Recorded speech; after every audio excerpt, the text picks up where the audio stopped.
started against the Cardinals this year, did not face them in St. Louis last month. And he throws ball one to Skip Schumacher. Gill, of course, coming off that shutout on Tuesday against Arizona, where he threw 132 pitches. And as Frank talked about at the top of the broadcast, the Royals will be mindful of that. Plus, you have the heat and humidity today. Well, that's what you have to worry about more, Ryan, is dehydration and getting on and off the field. And you start getting a high pitch count, then you're not going to last very long on a day like today.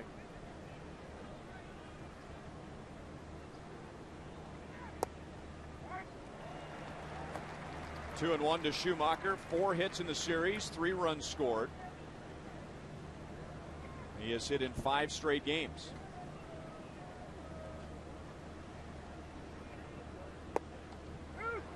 And it's 2-2. Gill has faced the Cardinals twice before today. Only 1 decision, a win, and a pretty good ERA, 3.86. And today he needs to be the stopper, as in stop this 4-game losing streak. As Schumacher strokes it into right center field. Meyer over to cut it off, and Schumacher on his way to second base with a game-opening double.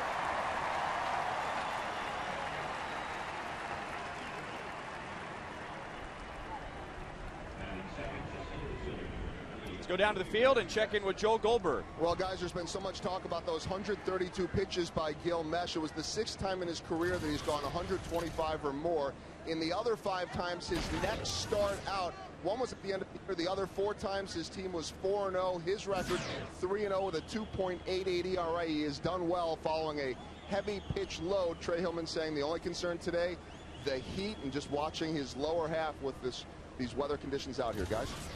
All right, thanks, Joel, as Colby Rasmus steps in, and he lays down a bunt. Gill looks to third, didn't get him. Schumacher may have been injured on the play. May have been on the tag from Tien. First and third, nobody out. Well, managers always say, Ryan, on a bunt play, you just got to make sure you get one out. And you just got to make sure you can get that out. Right here, Tien was really had a bad approach to making this play. He should have been back with the bag in between his feet and able to make a tag. He kind of got caught in the middle right there.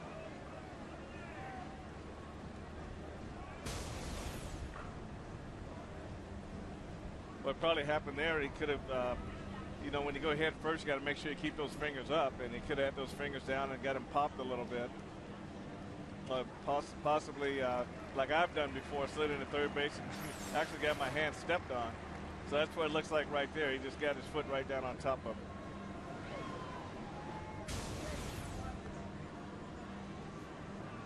So it's a sacrifice for Rasmus, reaching on a fielder's choice.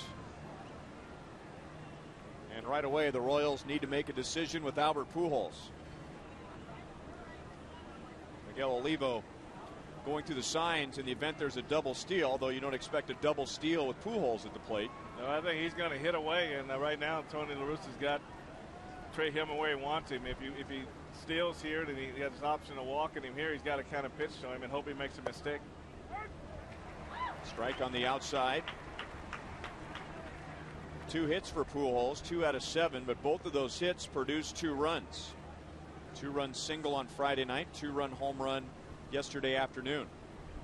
Well, his bat stays in the hitting area a long time. You've seen him take pitches on the outside part of the plate and pull them, so he has great plate coverage.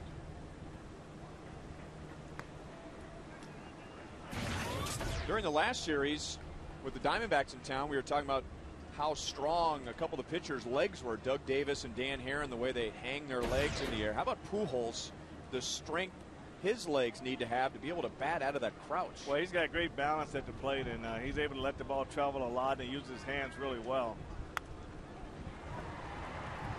Deep short, Bloomquist to second, safe, back to first, safe, and the Cardinals have taken a 1-0 lead. So Pujols drives in his 63rd of the year and his 5th of the series. Well, Willie did all he can do right here, Ryan. He went over and made a great backhand stop, and the only play he has is the second base. But the biggest thing there was the runner hustling down from first base made that a great play for Pujols. Gave Pujols a base hit and an RBI.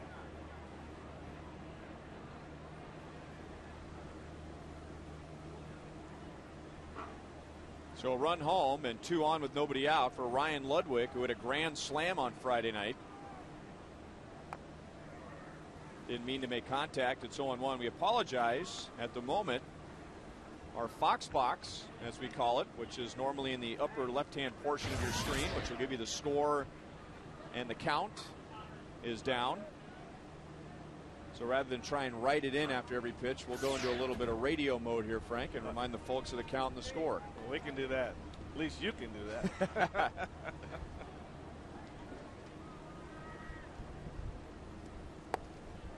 A little bit outside. 1 ball, 1 strike.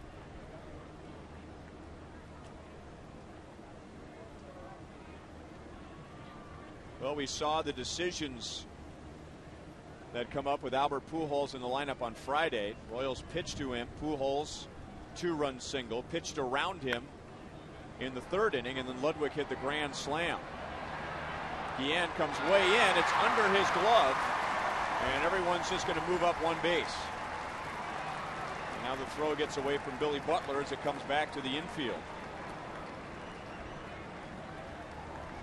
The Cardinals got a solid double from Schumacher to open the game, but now some bunts and some singles that are just finding the open areas. Well, right now the Cardinals are killing the Royals softly. I mean, they're just dumping balls in between them, hitting the questionable balls in the hole. They're pretty much doing whatever they need to do to keep this inning alive, but they really aren't hitting the ball that well. They just dump it in the good spots on the field. So what you're saying is the Royals are going, or the Cardinals are going Roberta Flack on the Royals? Close. Okay.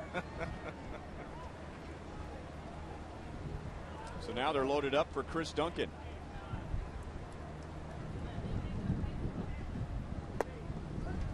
No balls, 1 strike.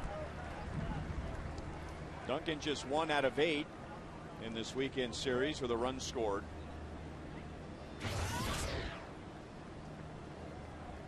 So 1-0 Cardinals in the top of the 1st inning, nobody out, and the Cardinals have already scored more runs, 3 batters into it, than the Diamondbacks did in 9 innings on Tuesday. Duncan lifts it into deep left center field. Back goes Meyer at the wall with a great catch. The Cardinals get another run, but Mitch Meyer may have saved 2.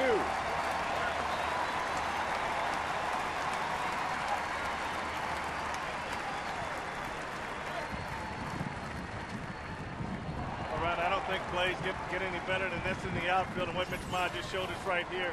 I mean, he tracks the ball, looks at the wall, and knows exactly where he's at, and just makes an outstanding play. And the wall gave a little bit, which threw him to the ground. But I tell you what, you won't see a finer play in center field than what you saw right here.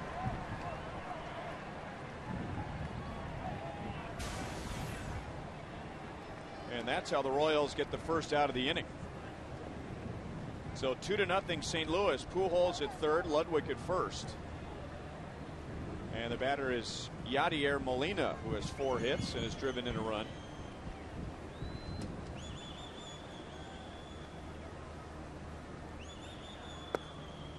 Cardinals on Friday at one point had a 10-1 lead. The final was 10-5 yesterday. Their biggest lead until the 9th was 3-0.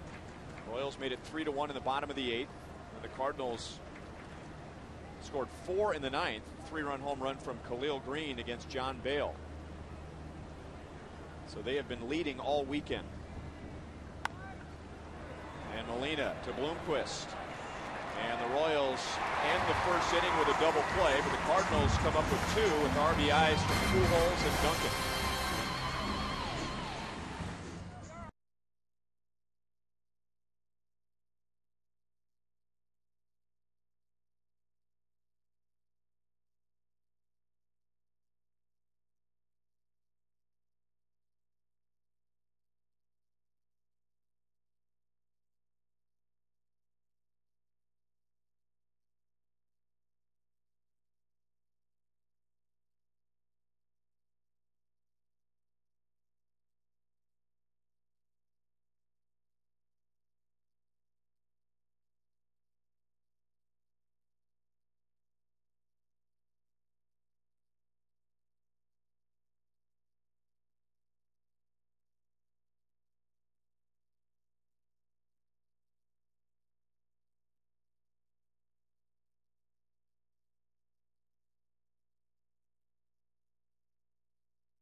on a warm, windy, muggy day in Kansas City. It's 91 degrees right now. Could get up to about 95. Game started on time at 1:10. And the time and temp presented by the parking spot. Easy to spot, easy to park. The parking spot at KCA. And the Royals facing 27-year-old right-hander Adam Wainwright. Here's the Kia scouting report. Well, Ryan, he eats up innings, 6 or more of his 12 starts. He's gone 6 innings, and 6 out of the last 7, he's been at least 7 innings. So the Royals have got the work cut out for him tonight because he hasn't given up a lot of runs in that time also. It'll be DeJesus, Bloomquist, and Butler in the bottom of the first. Cardinals have pitched David Wells so far. 1 hit, 1 walk. His hit on Friday night was a home run against Brad Thompson in the bottom of the first. 1-1 the count. Cardinals have pitched David well all year. Going back to the series in St. Louis, David just 2 out of 18.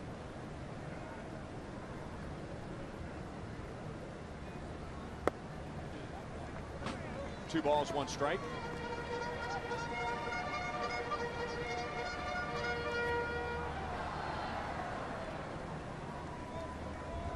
Like Mesh, Wainwright is coming off a win Tuesday. That was against the Tigers. David into left field. That's a base hit. Well, back from the Royals in the bottom of the first inning. And Willie Bloomquist to the plate. Well, you're hearing a lot of wind, I'm sure, back home, and that's because we're on top of Rival Sports Bar in right field, the Bud Light party deck, and it is some kind of windy up here. Well, we have a lot of paperweights going. We got binoculars and pencil holders and water bottles and everything holding paper down up here, but it's an outstanding view of the game. I really like it. Really had an excellent view of the play that Mitch Meyer made on the drive off the bat of Duncan in the top of the first. Now Bloomquist showing bunt and taking ball 1. At the end of the Arizona series, we were down on the Pepsi party porch, not to be confused with the Bud Light party deck, which we felt like we were really into the game but didn't quite have the beautiful view of the ballpark like we do today. This is a great spot, one of the new additions at New Kauffman Stadium. Ludwig into foul ground, but it's into the seats. And it's 1-1 on Bloomquist. So here's the view that we have from the party deck.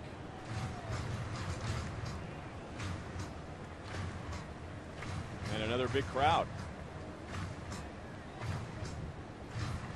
Friday night, 37,600.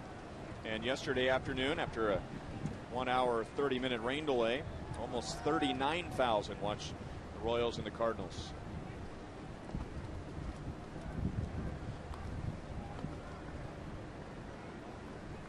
I want to apologize again that our score box isn't working in the upper left-hand portion of the screen, which would be right there. Give you the score and the count and the outs. 2-0 Cardinals. And the count is 1-2 on Willie Bloomquist. David DeJesus opening the inning with a single. Willie has hit in 8 straight games, extended that yesterday with a base hit in the bottom of the 8th inning, getting the Royals on the board for the first time, making it a 3-1 game. The Royals eventually had the bases loaded, but Mike Jacobs flied to center against Ryan Franklin. And a slow curveball is lifted to shallow center field, and it's caught on a diving play by Rasmus. So 2 great plays in center field in just the first inning today. Well, this is what speed does for you, Ryan. You have got good closing speed, and you want to take away those intermediate balls, and their outfield plays a lot shallower than the Royals outfield, and that's why they're able to take those hits away like that. There is some irony to that play. You might remember a Sunday afternoon in St. Louis earlier this year. Rasmus was in center. Willie Bloomquist was at the plate. Looked like he had a harmless ground ball into center field. Rasmus was slow to get to it. Willie turned it into a double in the 7th inning and eventually scored the go-ahead run. It's 0-1 on Billy Butler, who has one hit this weekend. It was a home run on Friday night, an impressive home run to straightaway center field. Well, you know, when you make a play like that, you're a young player just coming into the major leagues. I'm sure that you subconsciously you kind of take a few things for granted. But on a Tony La Russa team, you make a mistake like that, and I'm sure he let him know about it. Don't normally make mistakes like that twice, do you? No, not with Tony La Russa, you don't.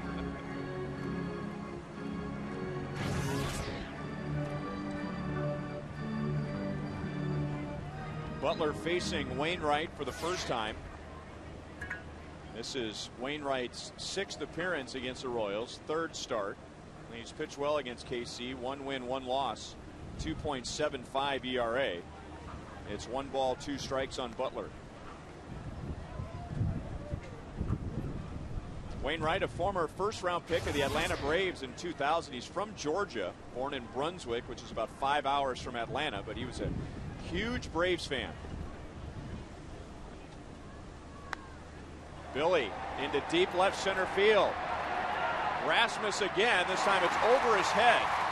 DeJesus to third base, and he's going to hold there. Butler with a double, and runners at second and third, 1 out.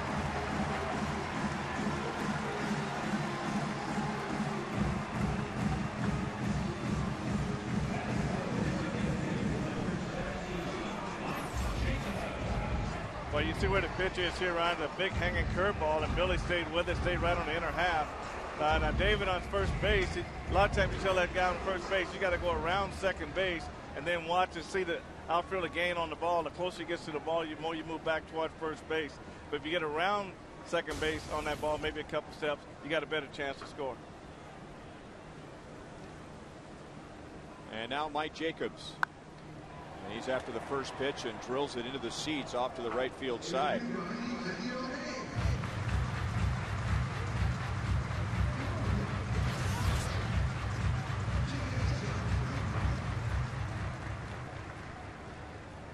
Now, we talked about the shallow outfield, and that's the one ball that can hurt you on the shallow outfield. You take away a lot of the in-between balls, but you got to be able to get back there and catch the ones over your head. That one hit just barely on the track right there. And I'm sure Kobe, if he's back further, that's probably more of a routine play for him. Jacobs hitless in the series. 0 for 7 with a walk.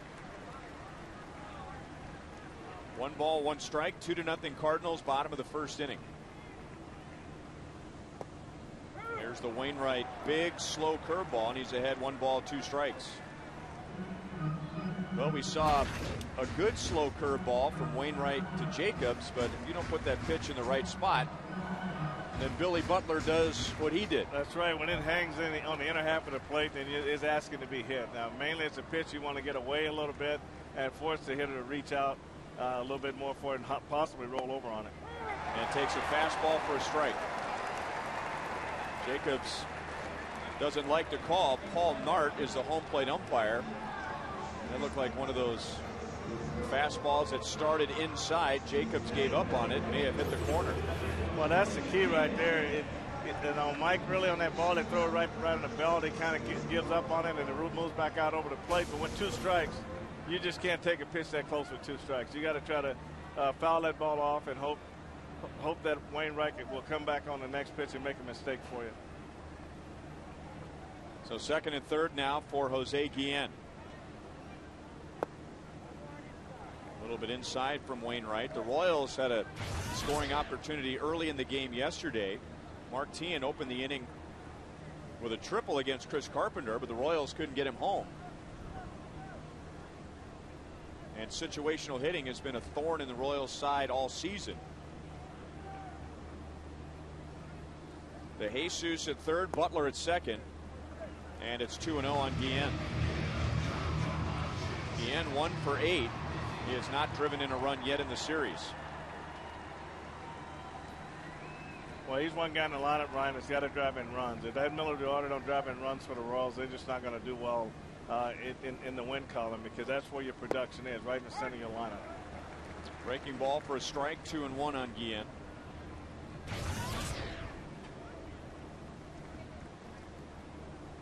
just a little bit under 300 in this most clutch of hitting situations. Runners in scoring position and 2 out.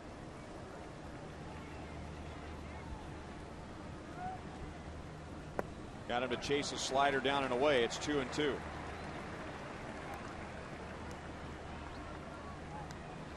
So Wainwright, a first-round pick of the Cardinals, or of the Braves rather, got to the Cardinals in a trade for J.D. Drew, and he was the Cardinal closer when they won the World Series in 2006.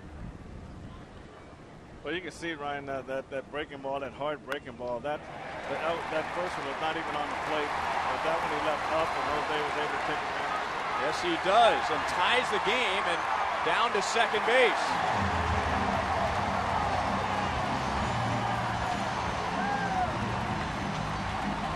The Royals come right back in the bottom of the first inning. It's 2-2. Well, I said earlier, the pitch before, it was down outside the box, and he swung at that one, but he left this one up, and Jose made the adjustment and hit the ball into right field. Plus, he did a great job of hustling after he hit the ball.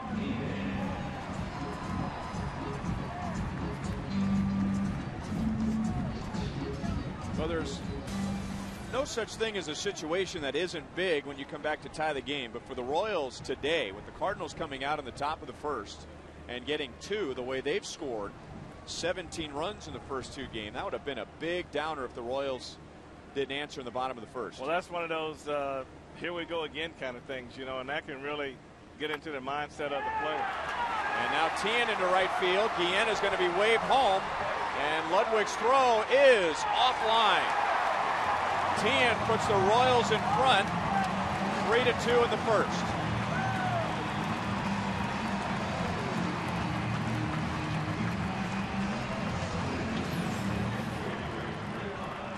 Mark just takes a fastball and pulls it in the hole, Ryan, and Jose Guillen is really legging it from second base, and Ludwig throws up the line going third base a little bit, which helped Jose Guillen, but he was giving it all he had on this play. Now this is a slide that says I've got to get there right there. Normally you don't see a guy slide head first at home plate, but he had successfully gotten around Molina, and he said, okay, I got the plate, so here we go. You know, Tien drives in his 24th of the year. And that brings up Miguel Olivo, who takes the first pitch for a strike.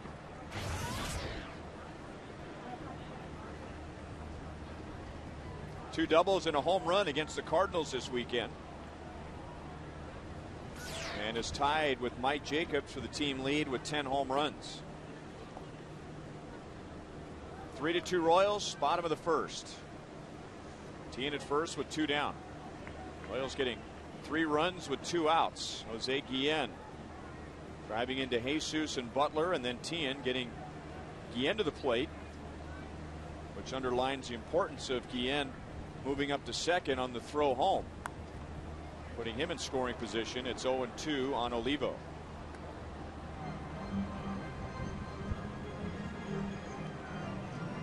So Gilmesh sitting down in the bottom of the first inning, down 2-0. And will take the mound in the top of the second with the lead.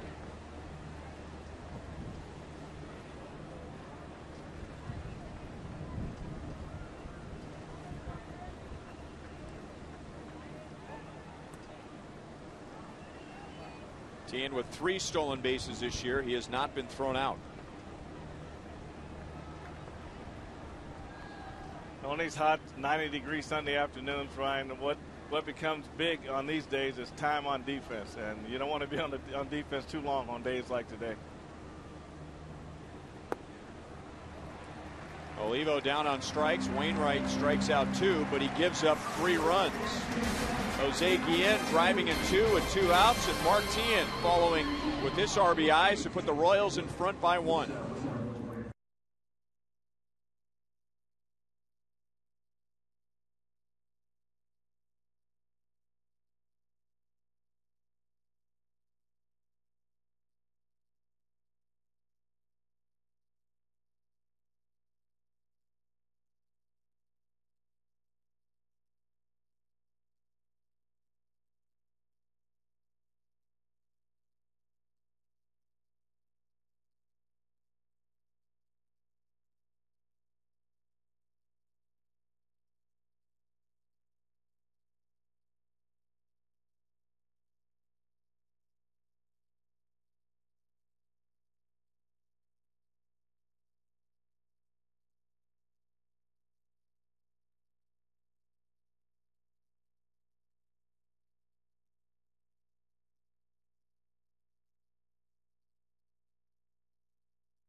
Royal Nights this year, $5 upper level seats. Monday games, except for September the 21st, and it features view level infield, high V box, and high V view level seats for just $5.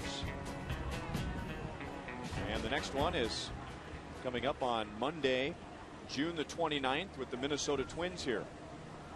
So Gil Mesh giving up 2 in the top of the first, but now has a 1-run lead. They'll get Rick Ankiel, Khalil Green, and Tyler Green.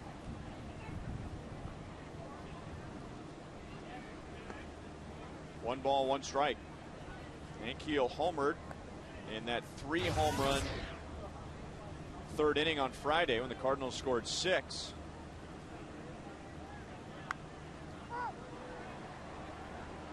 Left field for David DeJesus. One down in the second inning.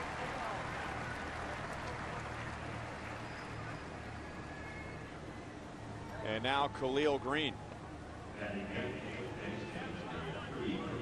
Well, Frank, we did spend some time in the first inning talking about Gil economizing his pitches because of the last time out in the heat, but you brought up a good point, not just for him, but for his defense. Yeah, you're on defense, it takes a lot out of your legs, and that's why it's really important to get on and off the field as fast as possible. You don't want to give any extra outs, and you don't want to work a lot of deep counts because you guys start standing around and the legs get a little lazy. 0-2 on Khalil Green, who's homered twice. Put the game out of reach yesterday with a 3-run home run in the top of the 9th inning. He's only been back from the DL, sorry Frank, for 3 games, and he has 2 home runs. Now, I was going to say, Ryan, when we had all turf out here, we used to really hope for opportunities to run in there and stand on the dirt part of it, because they got pretty hot when you're standing out there. And you guys would what, stand in buckets of ice? They had ice go back trays. to the dugout? They had ice trays lined up along the tunnel there, and I would leave a pair of shoes inside the door. DeJesus back, and Green goes deep again.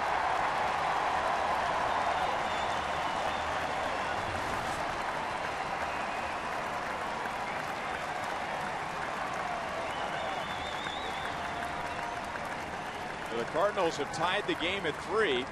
Green with his 5th home run of the season,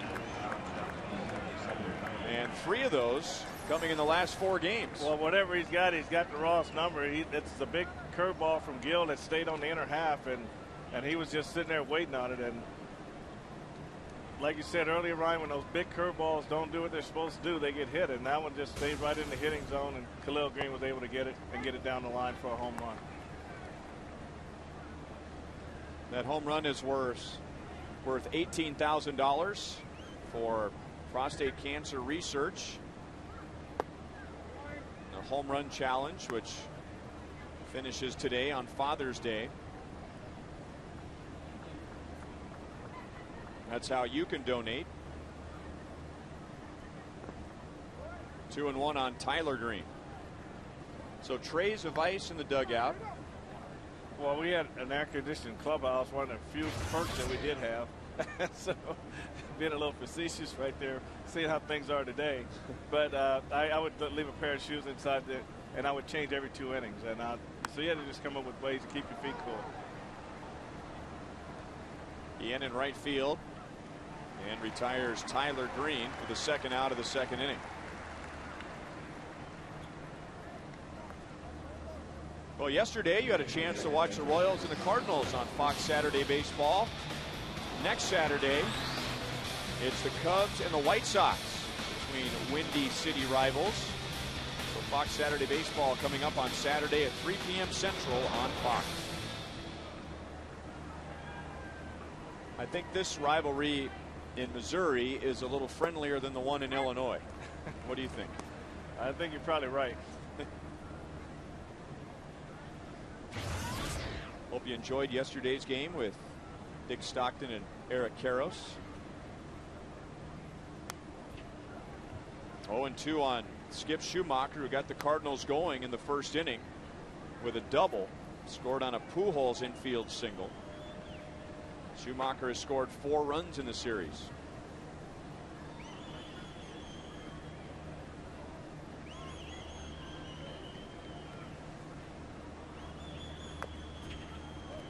Still 0-2.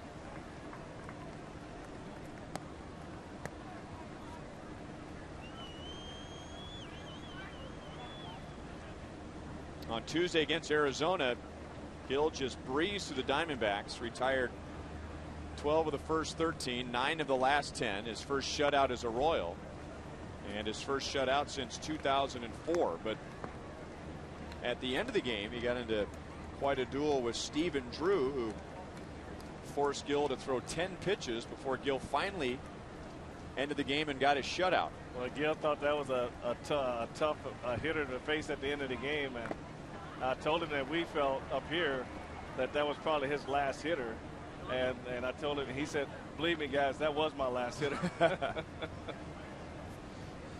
Olivo dinged again, took a foul ball off of his foot.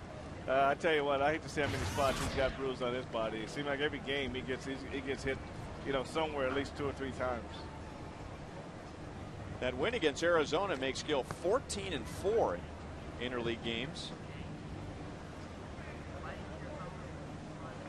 So he has a couple of things working for him today: his interleague record and his record in the month of June, which is 20-6.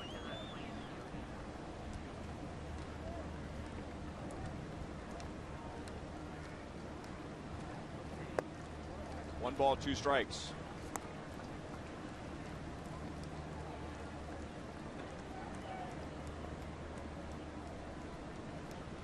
The 2 runs scored by the Cardinals in the first inning snapped a streak of 16 consecutive scoreless innings for Gill, going back to 2 starts ago. And he has really pitched well since making that adjustment of moving over to the first base side of the rubber. Well, he really has done better. He feels like it opens up a lane to the outer half with his fastball and with his curveball. And when you're on the right side, it's a longer trip for that curveball to get from your hand to the outer half. So he felt like that just freed him up to go right down the lane and not have to worry about that. Over through that pitch, and the count goes from 0-2 to 3-2. Gill, every now and then, when he's angry with himself, will take a little stroll around the mound to kind of settle himself down, and misses with a walk to Schumacher. Gill's first walk, so runner at first, 2 outs.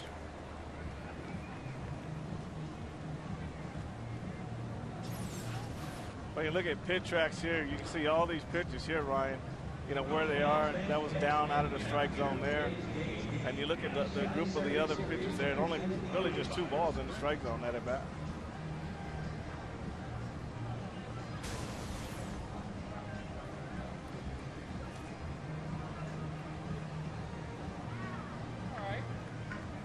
Trey Hillman out to have a short word with Gill. And that brings up Colby Rasmus, who tried to lay down a sacrifice bunt in the first inning. He did so successfully, but Gilmesh trying to throw out Schumacher at third on the play. Schumacher was safe. Rasmus ended up reaching, and he scored on a Chris Duncan sac fly.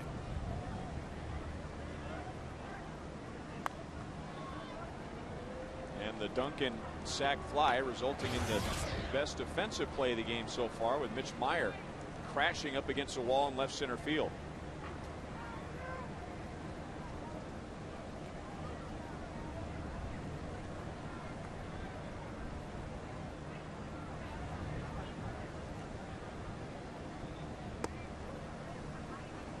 One ball, 1 strike.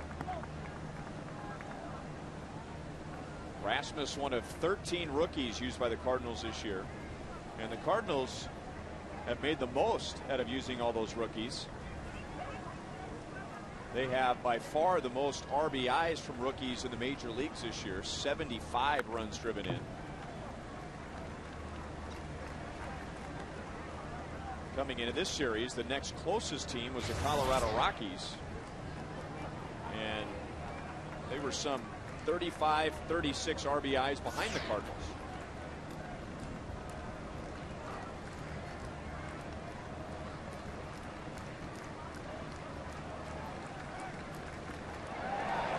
Very close. Joe West, the crew chief, is the umpire at first.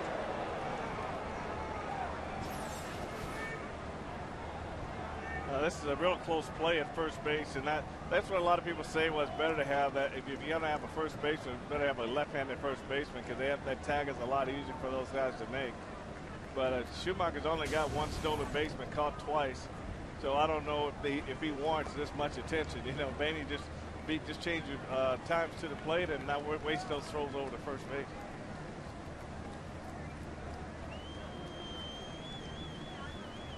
Yeah, every throw over to first is just more standing around today.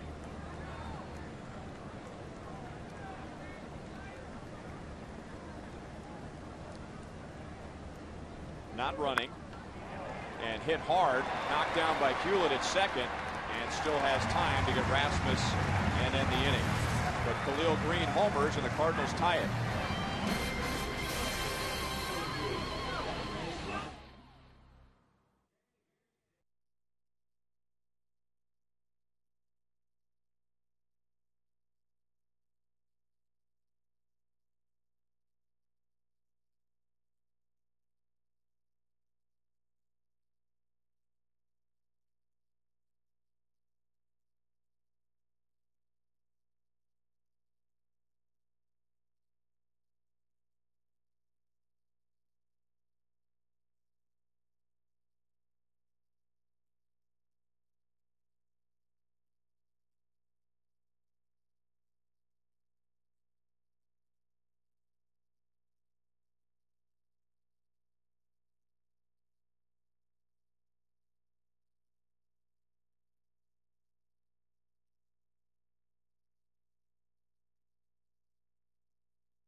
Against Adam Wainwright. Tug making his first start for the Royals.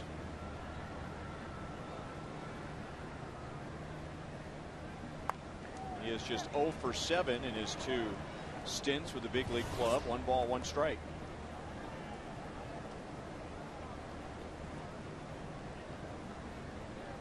Cardinals with 2 in the top of the first. The Royals came back with 3 in the bottom of the first. All coming with 2 outs. Jose Guillen driving in 2. And then Mark Tien's base hit driving in Guillen. Cardinals tying it in the top of the second inning on a Khalil Green home run.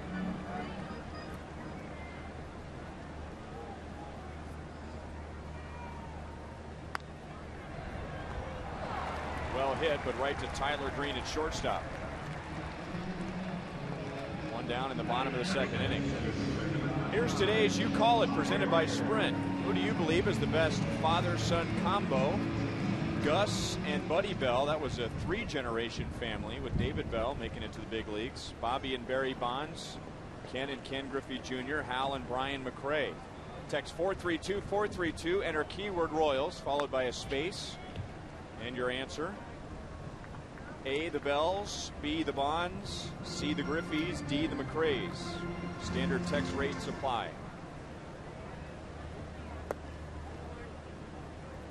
One and one to Mitch Meyer. The Boones, another 3-generation family, did not make the cut today.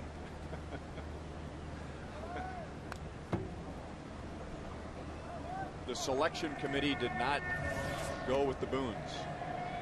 There was 3 of them, along with the dad. Gus Bell.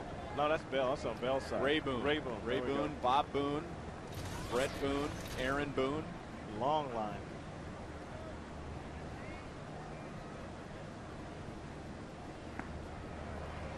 There's that Wainwright curveball, his 3rd strikeout of the day. So Meyer is down, 2 up, 2 down in the bottom of the second.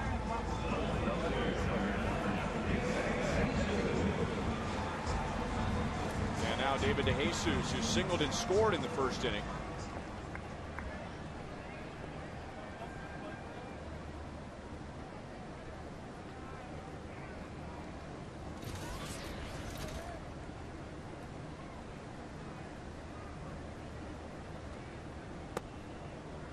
Outside for ball one. Now, in my experience here, Frank, and you've seen way more games here than I have, but there's about 2 hours and 45 minutes to maybe 3 hours of good quality baseball time. After that, there are some worn out bodies out there, and things can get pretty sloppy if it goes any longer than about 2:45 or so. Well, I agree. I think anytime you have a lot of extra base hits, or you have a lot of long innings, and I understand your legs get heavier as the game goes. You got to run it 3 or 4 times down the first base line if you run hard. All that takes away from your stamina. So I would agree with that. So what's harder in a day like today, the way your body feels or just maintaining your concentration? Well, your concentration will stay well. If your pitcher's throwing strikes and keeping the ball in play, your concentration will be fine. But if it's a lot of deep counts, a lot of standing around, then you do lose some concentration. The heat factor takes over. So from a mental standpoint, you just got to be a little bit tougher.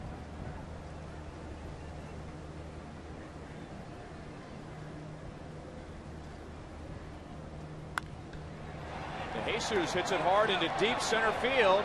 DeJesus gone.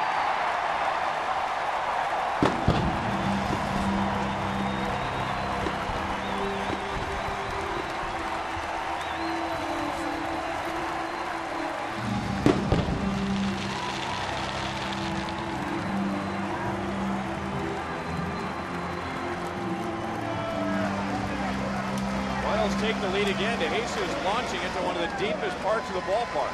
Well, you see a happy David DeJesus there in the clubhouse. And, we said, Ryan, when it heats up in Kansas City, the ball will travel. And David got a fastball out over the plate. And he just stayed with it and drove it back through the middle. And this is what Kevin Syson preaches. Hit the ball back through the middle, but don't sacrifice any power doing it. And the first pitch to Bloomquist is fly to right to end the inning. But the Royals get another run with 2 outs. DeJesus with his 5th home run of the year. Royals lead by 1.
To learn more, visit kia.com. And by AT&T, switch to the nation's fastest 3G network. AT&T, your world delivered. Ryan Lefebvre with Frank White, Joe Goldberg, and David DeJesus just put the Royals back out in front with a home run in the bottom of the 2nd inning. And now Albert Pujols, and you don't mind facing him as much with nobody on base. Infield single and an RBI in the Cardinals' 2-run first inning.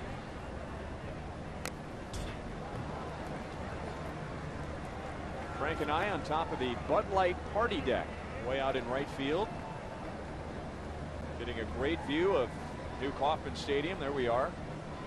Frank picked out the shirts. I just kind of went along because I'm a team guy. Well, I won't comment on that one.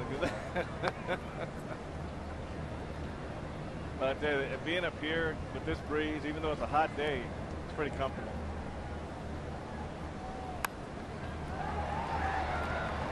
Shallow center, long run out for Hewlett, and Meyer comes on to make the play. So Pujols is 1 for 2. Here's today's Roadrunner Turbo speed pitch comparison. Adam Wainwright's a big guy, 6'7", but not necessarily a power pitcher. He will get his strikeouts, and Gill at 93, Wainwright at 91. Double your speed with Roadrunner Turbo from Time Warner Cable. Well, he's got that assortment, you know, of pitches that most guys have. He's probably 92, 93 with ball sinks and cuts, and he got the slider, curveball, and changeup. Guy that big, though, you figure 97, 98, you know, throwing the ball through the side of a brick wall. Well, I would say big curveball is he loves that pitch. That's his neutralizer. So it's about breaking timing with that pitch. 1 and 2 on Ludwig. Gill really needs a fast inning here. I mean, he can't afford a long inning. He just got to have a couple innings where he can come out and throw, you know, 10, 15 pitches and get out of there.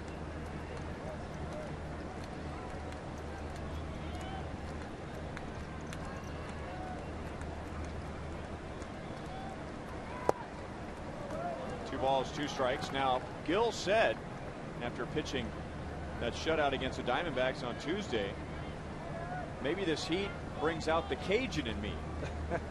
Being from Louisiana. And a cutter strikes out Ludwig, who doesn't like the call. Stands and stares at Paul Nart for a moment and takes the turn back in the dugout. First strikeout for Mesh. Well, this is the fastball here. Gill tries to drive it down. It looks like it's a hard cutter down and away. It was in the big box, but not in the strike box. Hit hard to center. Tough play for Meyer, and he's going to have to play it off the wall. Mitch Meyer's been running all over the place in the first 3 innings. So Duncan has a 2-out double. It was Duncan who lost an extra base hit when Meyer went crashing into the wall in the top of the first inning. Well, he's really added some footage to his swings today. And Mitch Meyer's got a lot of running. You know, like you said, crashing into the wall on the first one, and here he drives him into right center field for another double. And Mitch Meyer, tell you, he don't want to do that too much all day. I think if Mitch makes that play on Duncan, Duncan charges the center fielder. It may take him a while to get there. And now Molina, who grounded into a double play in the first inning.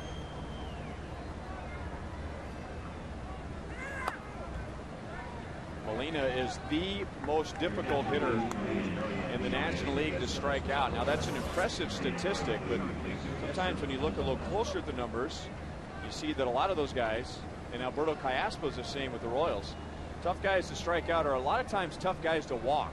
They don't strike out much because they're swinging very early in the count. Yeah, and he does a good job because he's not trying to pull the ball. He's just trying to put the ball back through the middle of right field. He tries to keep a swing as short as possible. And he does poke it to the right side. Hewlett throws him out. Cardinals done in the 3rd inning.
today's game. He is the winner of the Royals' annual Father of the Year essay contest. He and his wife Tamara have been married for 22 years. They have 5 children, and he was nominated by his 10th grade daughter Catherine, who wrote an essay about her father.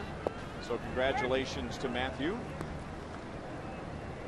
Great seed at today's game. Billy Butler doubled and scored in the Royals' 3-run first inning. He did so on a curveball, and another curveball is lined towards center field. Rasmus on it quickly, holding Billy to a single. So Wainwright has hung a couple of curves to Billy, and he's made him pay both times. Well, he started him off with another curveball too, Ryan. It really looked like he was in the same spot as the time before, and then he comes right back with another one. And Billy doesn't try to pull it. He just lets it come as far as it's going to come, and then he just stays right with it, and he drives it in the right center field. That's a good piece of hitting right there. You know, I think you brought up a great point, Frank, that's not a horrible pitch. If Billy tries to pull that curveball, then all of a sudden it's a good pitch. It really is. I mean, if he lets it travel to the point where, say, the curveball to Gil Mesh through the Khalil Green, where he can get under it and drive it, then that's one thing. But if you get out in front of it and roll over on it, now you got a ground ball at third. So Billy let the ball travel, and then he stayed behind it and drove it to right field, which is really the proper way to approach that pitch. No 2 hits for Billy. Mike Jacobs struck out looking in the first inning with runners at second and third and 1 out. But his teammates picked him up. Guillen hit a 2-run single. Tien an RBI single. 2-1 on Jacobs. Cardinals 2 in the top of the first. Royals 3 in the bottom of the first. Cardinals getting a run in the top of the second to tie it, and the Royals in the bottom of the second getting a home run from DeJesus to go back out in front. Well, that's a good count for Jacobs here. It's 2-1. It's 2-1 count, Ryan. It's a good count for him, and that's the pitcher. He's got to be ready to hit. That pitch is right in his wheelhouse, and that's when you can't let the pitch off the hook with. Does that usually mean a hitter is guessing when they let a pitch like that go by? Well, you got to be guessing in that count, but you got to be guessing in your zone. I mean, that's your pitch. This is when you have to center your pitch, and he gets it. You don't miss it, but he just didn't swing at it. And Molina hangs on for a strikeout. Wainwright's 4th, the second time he's gotten Jacobs. 67 strikeouts for Jacobs this year.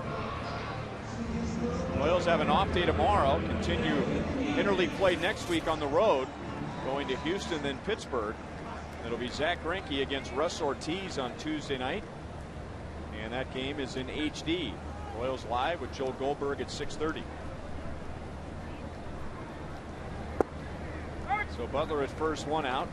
Strike 1 on Jose Guillen with 2 strikes. Single to right field in the first inning, scoring DeJesus and Butler.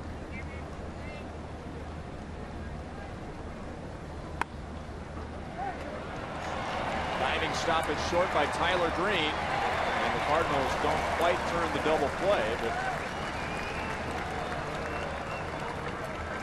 Green prevented a first and third and 1 out with that dive at short.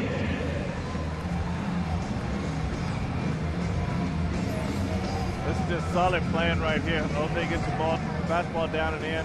Tyler Green goes over, makes a nice stop. Don't try to do too much, and make sure the second baseman got a good feed, and that's when you take it out of your hand into the second baseman, and the second baseman makes a decision whether he wants to go for 2 or get 1. But Tyler Green did a great job getting to his feet and making a nice feed to second base. Our Firestone leaderboard, team triples this year, and the Royals with 26 after Mark Tien hit his first, and that is 8 more than the next closest team, the Pirates. We'll see them next weekend at beautiful PNC Park. Yeah, I'm looking forward to seeing both these stadiums on the next road trip. They're both real nice stadiums and with different characteristics, but fun stadiums to be in. Minute Maid Park in Houston thankfully has a roof with that oppressive heat in the summer. It's got the interesting center field where you can actually run uphill to try to catch a ball once you get to a certain point. You got a little train that runs across left field. That's kind of cool. And And then PNC Park in Pittsburgh thankfully does not have a roof because we have a beautiful view of downtown Pittsburgh and the river. Yeah, it's nice to be able to walk around the whole stadium there. It's really kind of cool. And plus, they've got the biggest statues in the world. I like it. You know, Willie Stargell, Clemente, those guys, they got nice statues there. 1-2 to Tien. Looking over your shoulder, you can see the George Brett statue, the Dick Hauser statue. Your statue, I believe, is obscured by one of the support beams supporting the lights. We have a nice view of the outfield experience out here.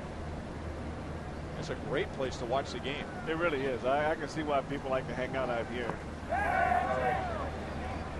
He did not go around. It's 2-2. You know, we were down in the party porch. We had a hard time seeing the left field side of the field, but up here you got the full view of the left field line, and really the whole park's right in front of you. I really like the drive into the gaps and how you can see the ball and the outfield kind of come together. It's kind of cool. There's the George statue, which is just to our right.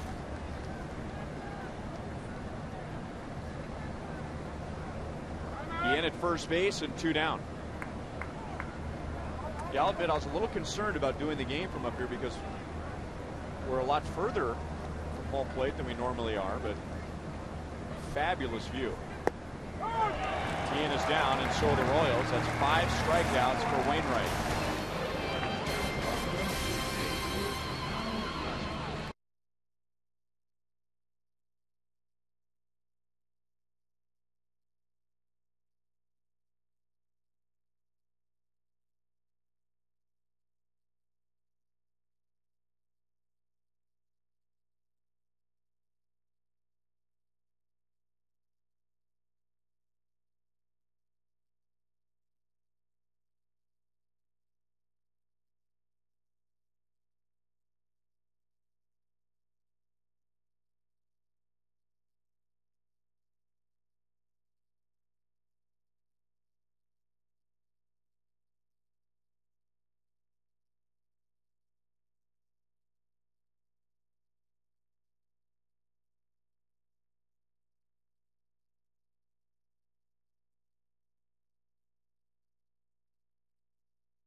Hand-tossed salads, invented sandwiches, and savory breakfast items. Panera Bread, where every detail matters.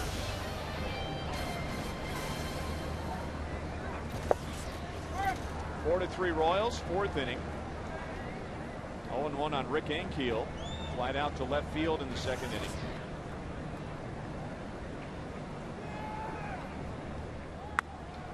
And gets one through the right side. So Ankiel is 1 for 2. Cardinals have their 6th hit.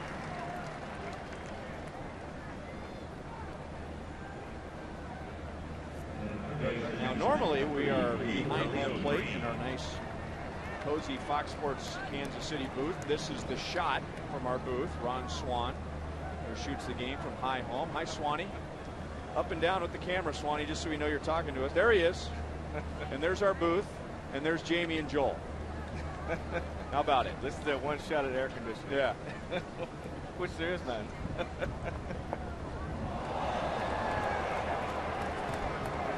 Cardinals are going to have 2 on as Khalil Green is hit. Now Green came out of the game early on Friday after he was hit by a pitch. Well, he stayed in the game after fouling the pitch off of his foot, but then came out early. This one may have gotten him on the knee. No, that's a bad place to get hit. You don't want to ever get hit below the knee or below the elbow. And Oliva wanted his pitch inside, but Gill really ran it inside off the knee. That's what called missing location by quite a bit right there.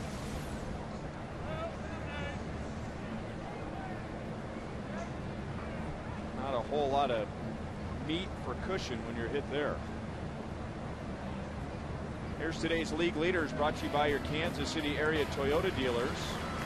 Fewest home runs allowed by starters who have made at least 10 starts.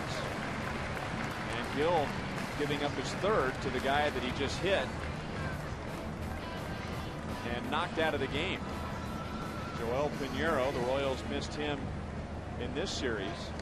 Green is going to come out.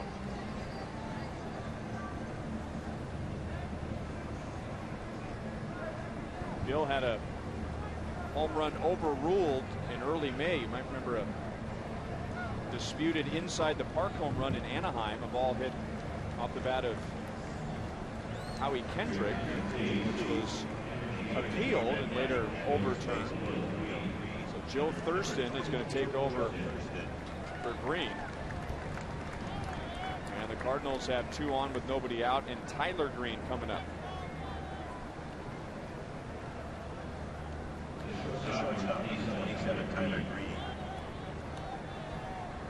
Tyler Green flied out to right field in the second inning.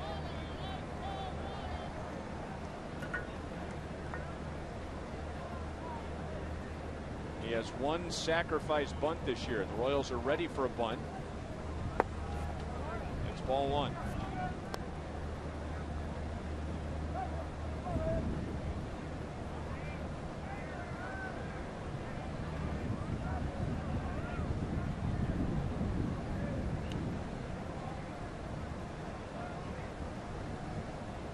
This is really good strategy by Tony La Russa right here, Ryan. Just trying to get back in the game and keep adding on. The Royals haven't been known to score a lot of runs, so if he can add on a few runs here, that'll really help out. And bunting it towards third and making Tien field it. So he got one job done by making the third baseman field the ball, and then he reaches himself, and they're loaded up with nobody out. Well, it's a situation where Tien's got to read this ball right away. He's got to know whether or not Gil Mesh can get this ball, or he's got to come in and call him off. Thurston bunted it hard enough by the time Tien realized that Tyler Green, by the time that Tien realized that it wasn't going to work, it was too late at first base. So Ankiel, Thurston, and Green on the bases for the top of the order. And Skip Schumacher was doubled and walked.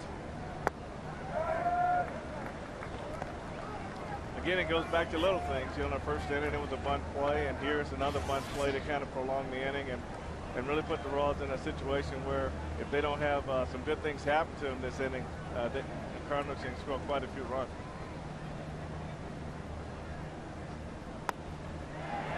Schumacher in front of DeJesus. Runners had to make sure it was going to drop, so everyone moves up one base. The Cardinals have tied it at 4 in the fourth. That's Schumacher's 6th hit in this series, his first RBI.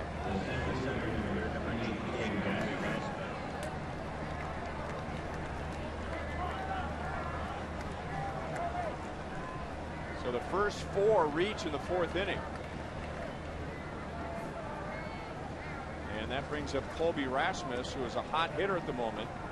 And Frank was talking about the bunt play earlier in the game. It was Rasmus laying down a bunt, and he reached when the Royals tried to get the out at third and failed to get the out.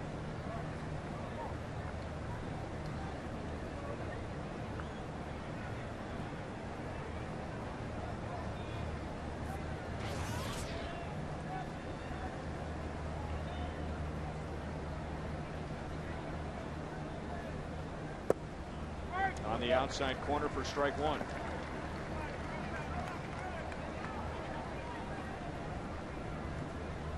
We talked an inning ago about how the Cardinals have used 13 rookies already this year, and they have by far the most RBIs by rookies in the major leagues. Rasmus is driven in 28. Bats with the bases loaded, nobody out. And the count is 1-1.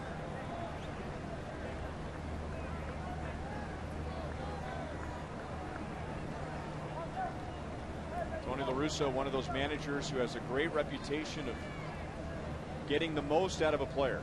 He really does, and whether it be just put them in, when it kind of boils down to, Ryan, is that regardless of how young, he just puts them in a position where they can succeed.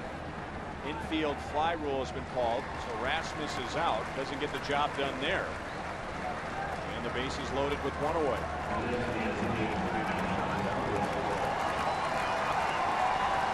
Well, what do you do with Albert Pujols with the bases loaded? You pitch to him if you pitch to him carefully. I don't think you give in to him. I think it's easier to try to give him something that is tempting and they can get him to maybe get out front, but I wouldn't serve him up something that he could possibly break this game wide open with. If you walk him here, it's still not a bad thing. Well, as you can see, he's terrible in his career with the bases loaded. I mean, 398 with 8 grand slams. Who hasn't done that? And this year, 3 for 3 with 2 grand slams. He's driven in 10. After the first pitch, and he pulls it foul.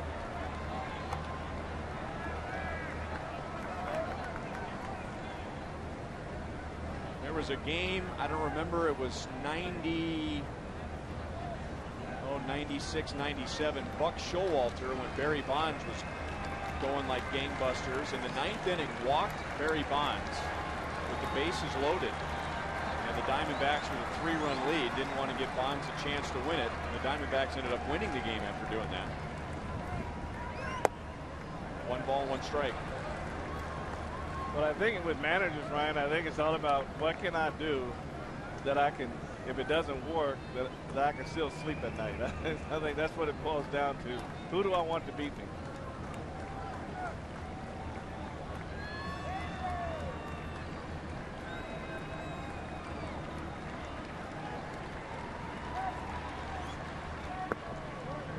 Two and one.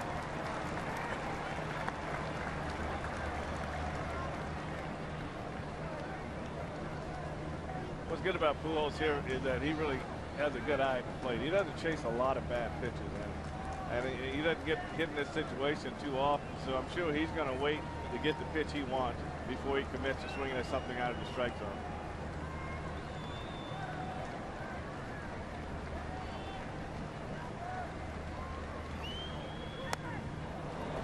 Two and two. Looking for a pitch up, and he got it. Yeah, Gil's living on the edges of the plate, and that's what he's going to have to try to do. And it's hopefully can get him to go out there and maybe try to hit one and pop it up. But that's a good place to be location-wise in terms of being on the outside corner. But I think you probably want to get the ball down a little bit more.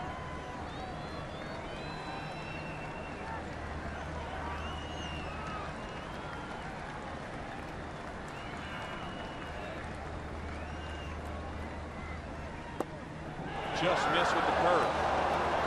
It appeared to fool Pujols, who kind of flinched.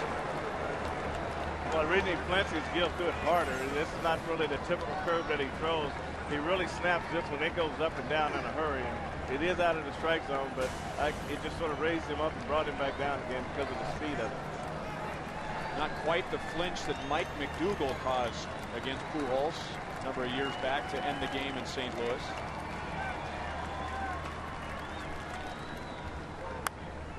Out of the chase one that may have been ball 4. Well, this is what good hitters do. They foul off the tough pitches and hope that the pitcher will come back and make a mistake on the next pitch. Same area, but look, he was able to just foul it off, and now he can reset himself for the next pitch. And it's really hard on the pitcher too in this situation too, because you got to continually make good pitches.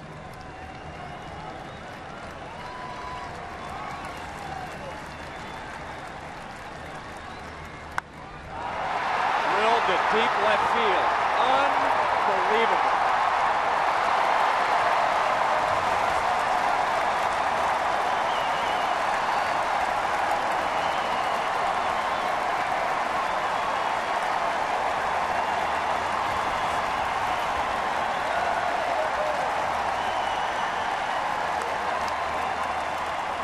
Pujols has come to the plate 4 times this year with the bases loaded, and only once has a pitcher kept him in the ballpark. But Gil left his pitch up and it ran right back into his bat, and he was just sitting there waiting on it. And I say good hitters get their pitch. When they get their pitch line, they don't miss. And Albert Pujols didn't miss on this grand slam.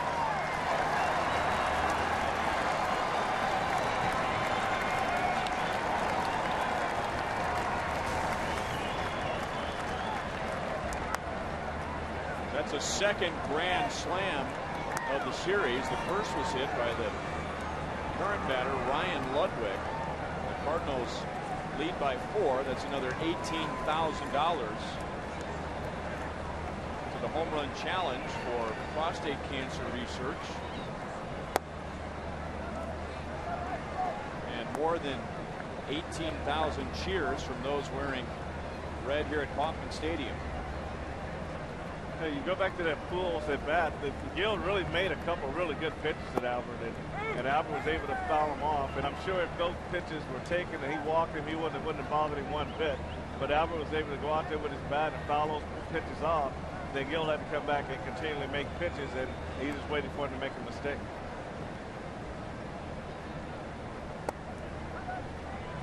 Two and two on Ludwig.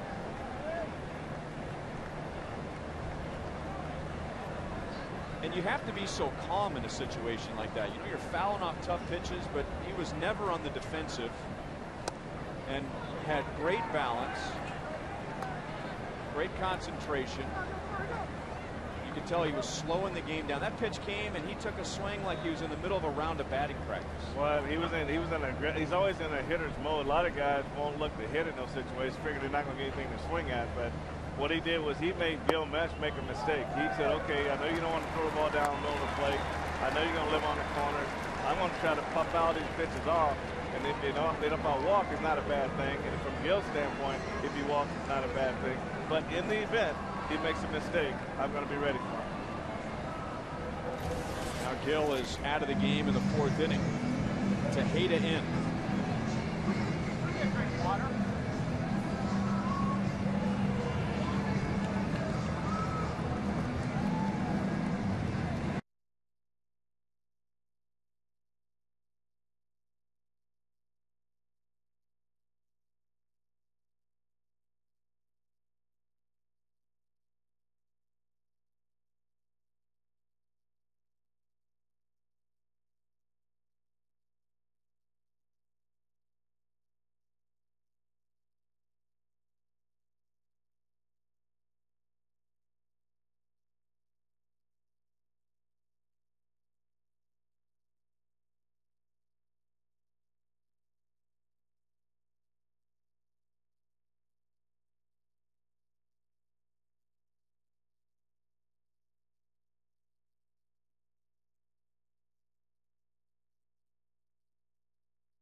And 3 1/3 on a hot, windy day, and the ball is really carrying.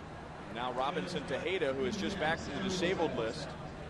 Kyle Davies was sent down to AAA Omaha to make room for Tejeda, who had some soreness in his right shoulder.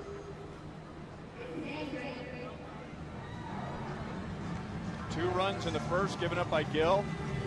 1 in the second on a home run from Khalil Green, and 5 here in the 4th. And the Royals have let a couple of 1-run leads slip away, 3-2 at the end of 1. And 4-3 at the end of 2.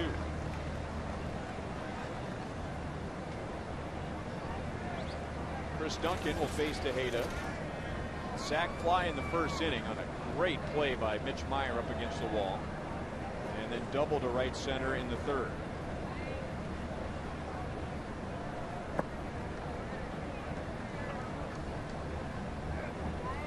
This is not to make an excuse for the Royals at all, but sometimes you catch a team at the right time, sometimes you catch a team at the bad time. And this might not be the best time to play the Cardinals, the way they're swinging the bat and pitching.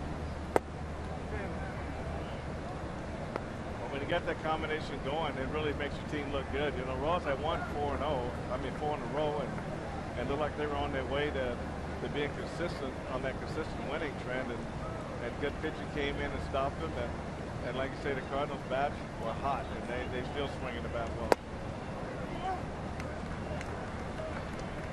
3-0 on Duncan.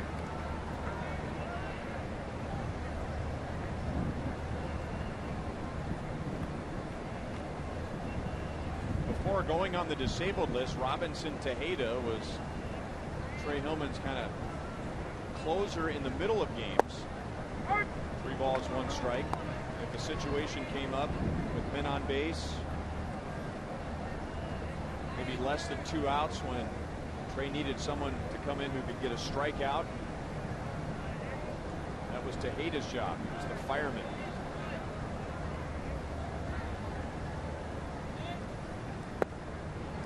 Three and 2. A nice changeup right there from Tejeda. You can probably hear the wind on our microphones. It has really picked up.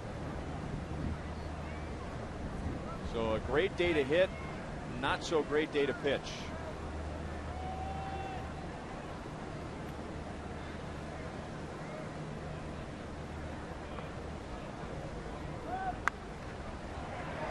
That's through the right side.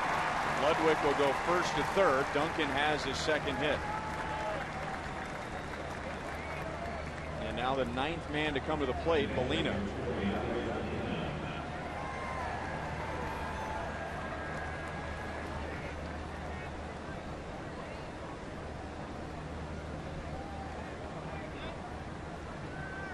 A couple of ground balls for Molina, one of them a double play that ended the first inning.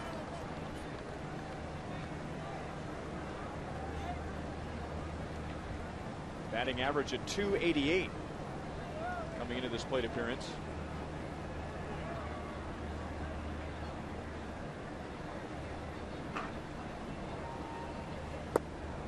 Very late swing. It's 0-1.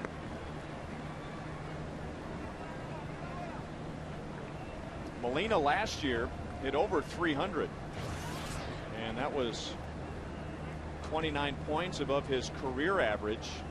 252, 216 the year the Cardinals won the World Series, although he had a big home run in the NLCS, and leading up to a 304 last year.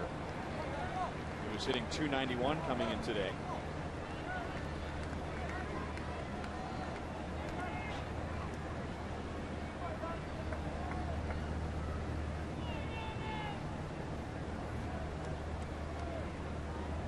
Mentioned back in the 3rd inning before he grounded out, he is the toughest in the National League to strike out. He didn't really seem to like Tejeda's slider that well. He had to step out and wipe his brow. Came back with another one.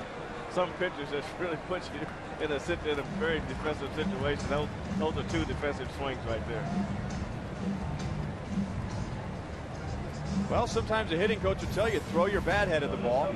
Well, you hope you can foul it off, but for some reason he wasn't picking up the pitch that well. And you could tell by his first swing at that slider that he was a miffed by it when he stepped out and wiped his brow and came back in, and probably figured he had another one coming and hoping he could lay off of it, but he couldn't. And now Ankiel, who started this inning with a single to right. He singled. Khalil Green hit by a pitch and left the game. Joe Thurston running for him. Tyler Green laying down a sac bunt did better than that. He ended up with a base hit. Schumacher got a run home with a single. Rasmus popped out. Pujols hit a grand slam. And the Cardinals have hung a 5 on the scoreboard in this 4th inning. Mentioned this might be a bad time to face the Cardinals. They were coming off a bad streak. They had lost 5 in a row, 6 of their last 7. But now they've won 7 of their last 10, and they've taken over first place in the Central, passing the Milwaukee Brewers after winning the first 2 games of this series against the Royals.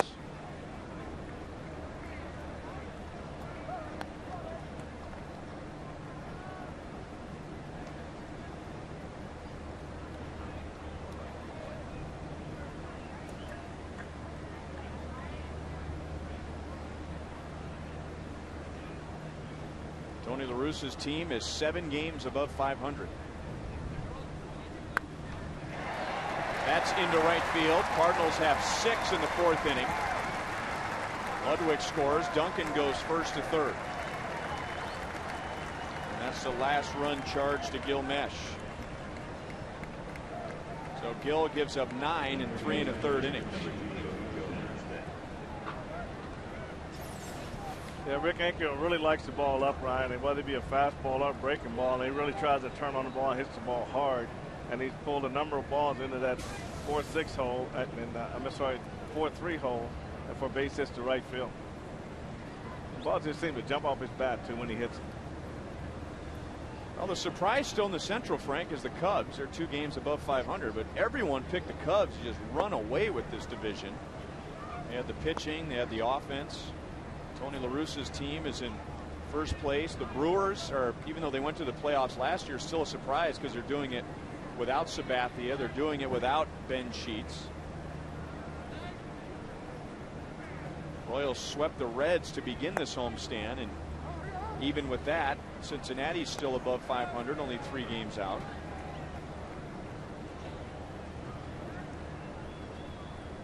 But Tony plays a really conventional type of game line. He knows he's got speed. He knows he got guys that can handle the bat.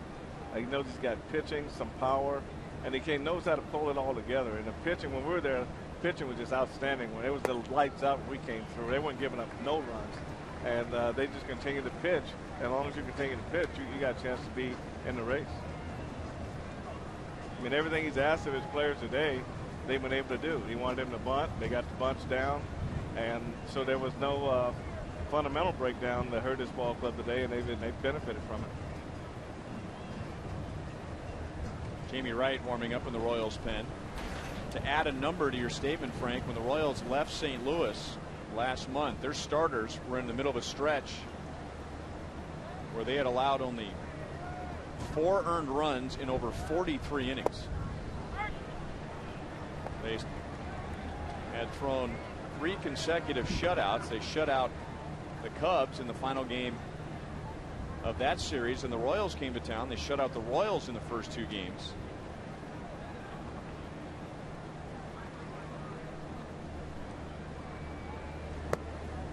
Now Thurston takes a walk. So Tejeda's come on. He's given up a single. He has struck out a batter, and now a single and a walk.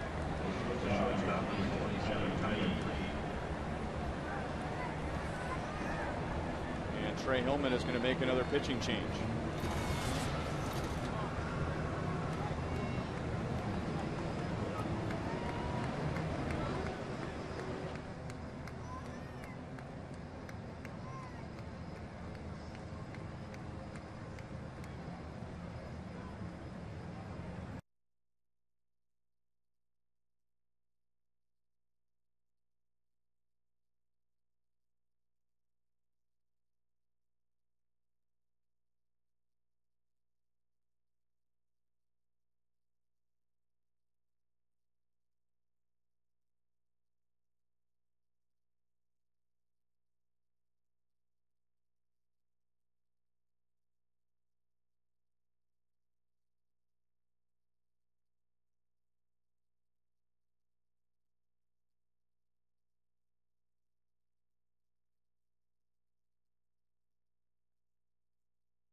fastball to the outer half. A sinker down underneath the swing. Another fastball.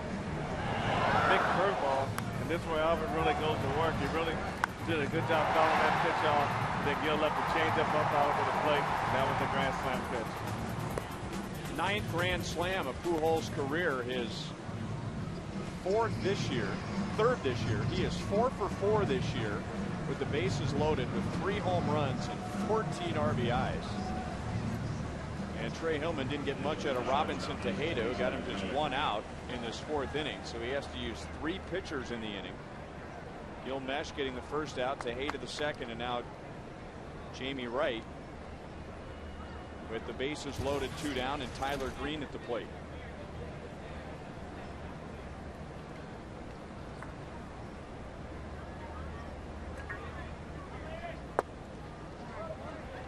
Ball 1 on Green. Pujols' home run is what got all the Cardinal fans out of their seats with the bases loaded, but it was Green's bunt that got the inning going. Runners at first and second, nobody out, laying down a sac bunt, but it turned into a hit when the Royals were slow to cover. And Schumacher drove in a run, Pujols the slam, and now Ankiel has driven in the 6th run of this inning. Pujols getting half the day off today. He's the designated hitter.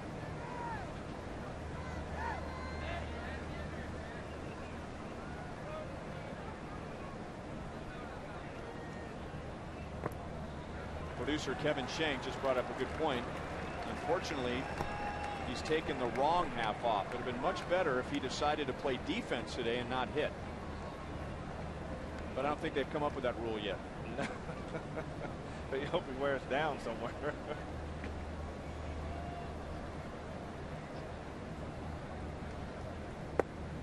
Now, American League rules. Tony La Russa could have decided to bat Adam Wainwright and use the DH for Pujols. So I take that back. There was that option. You don't have to use the DH for the pitcher. Bases loaded, walk. In this inning, Royals have walked 2 and hit a batter. It's a 7-run 4th, and it's 10-4 St. Louis.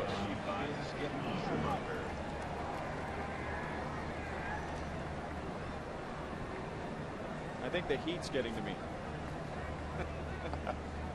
I know it's going to get to the defense of the Royals out there because they've been on the field a long time.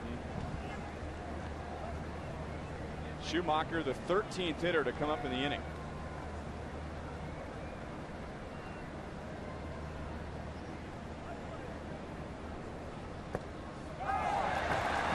Here comes run number 8.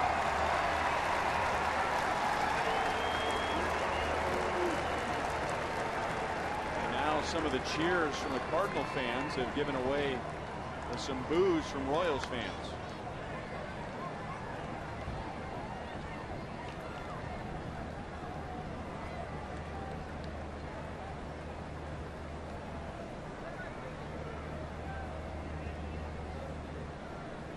So this is the biggest inning for the Cardinals in the series. They had a 6-run 3rd on Friday night.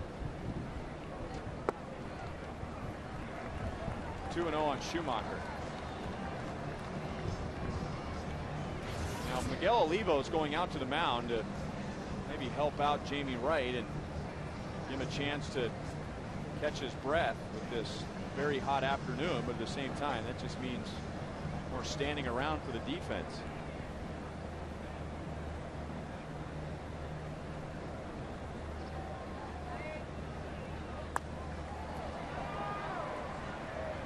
Two and 1.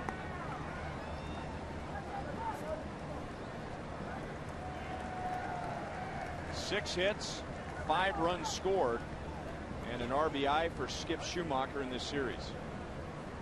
He has already scored a run in this inning.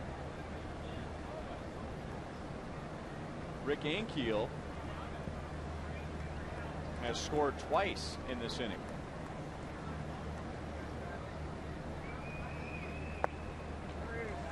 Three and 1.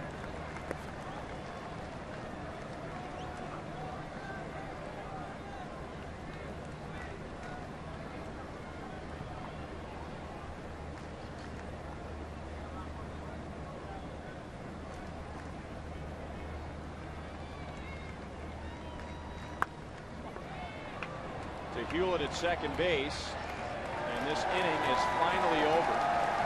The Cardinals send 13 to the plate and score 8 runs.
Miguel Olivo leads off at the bottom of the 4th inning. Royals have actually led twice today. 3-2 lead at the end of 1, 4-3 at the end of 2. But an 8-run 4th inning for the Cardinals. And now the Royals, in their last 5 games, have been outscored 52-20.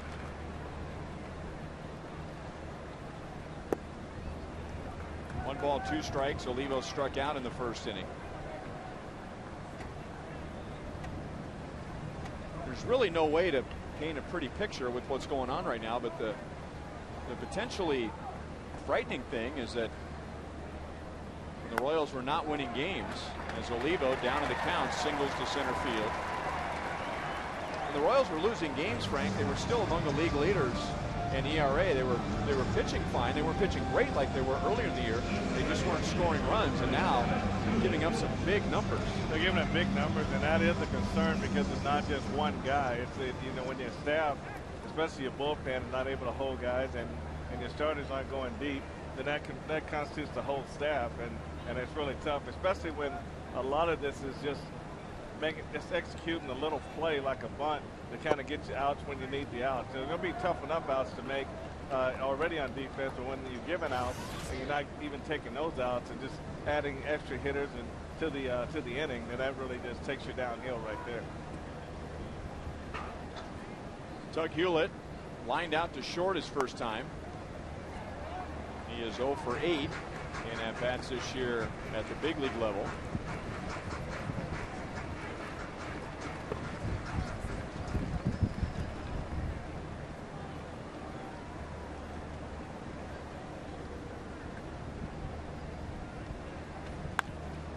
And that's driven into right field, but Ludwig is there. So bad luck for Hewlett so far today. He's hit 2 right on the nose, but has nothing to show for it. 1-on-1 out for Meyer. Now Bud Light shows us what's on tap. Day off tomorrow. Tuesday through Thursday, the Royals will be in Houston, and the next weekend at Pittsburgh, and then that's the end of interleague play. The next homestand with Minnesota in town. Olivo takes off for second base. Shouldn't be a stolen base, as Duncan was not holding him over at first. Defensive indifference. Myers struck out his first time up. No balls, 2 strikes.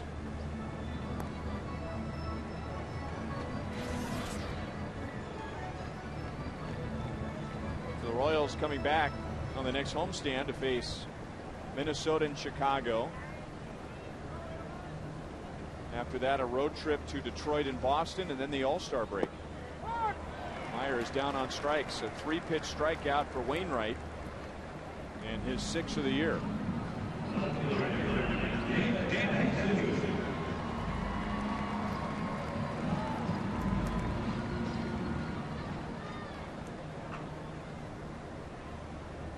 So 6 strikeouts today and no walks for Adam Wainwright.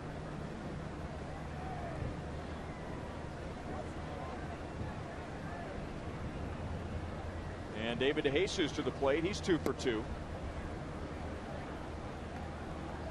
Singled in the first and scored in the Royals' 3-run first, and then homered the straightaway center field in the 2nd inning.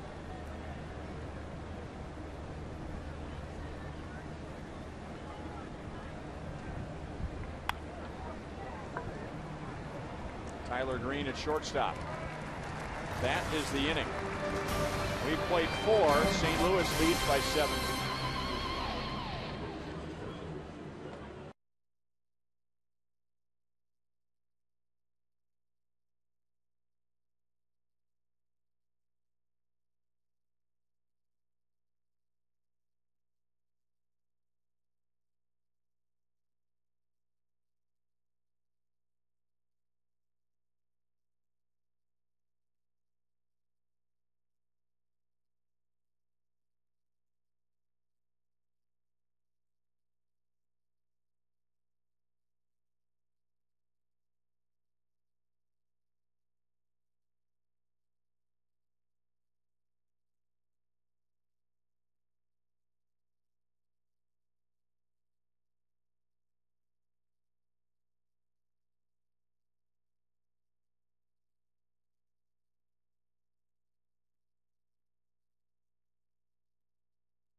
And the Bud Light party deck on top of Rival Sports Bar.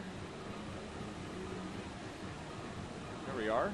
Ryan Lefevre with Frank White. It's a great place to watch the game. Oh, this is great. I mean, this view of the ballpark, I see why the fans like to come out here and hang out, because you can see everything from this height. I think it's a height more than anything else.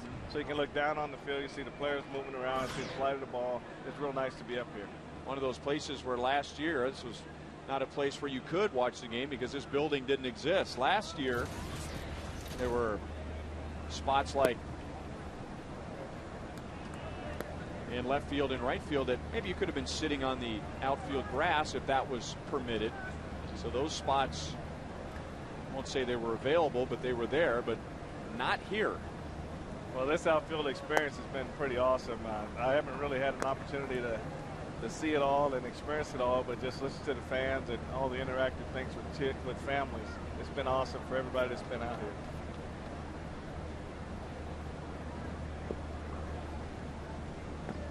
On this very hot day, it's been nice. There have been a few times where the fountains in right field have been in full effect, and we'll catch some of the mist blowing over here. And a lot of fans standing at the railing behind the fountains, hoping to cool off on this day with temperatures in the mid-90s. Well, again, we need to get them revved up with some runs here in the stadium and get them hot first, and then that fountain really will feel better at that point. Just got to get the Royals going here. Trey Hillman's going to need someone out of the bullpen to step up today and give him 2 or 3 innings. Willie Bloomquist throws out Colby Rasmus, one away in the 5th inning.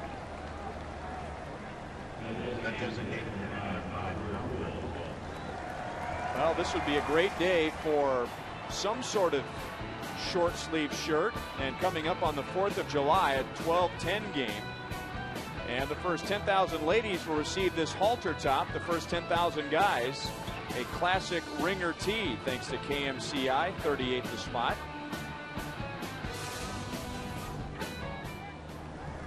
These would be good things to wear today. There's a Cardinal version. Albert Pujols, with one out, has driven in 5 runs today. Hit his 9th career grand slam last inning. And the Cardinals sent 13 to the plate and scored 8. Had quite a battle with Gil Mesh and ended up hitting a home run off the windows of the Royals Hall of Fame in left field.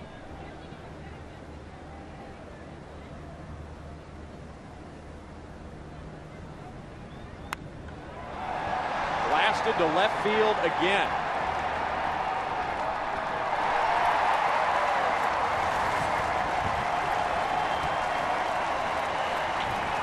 Six RBIs in this game, 10 in the series.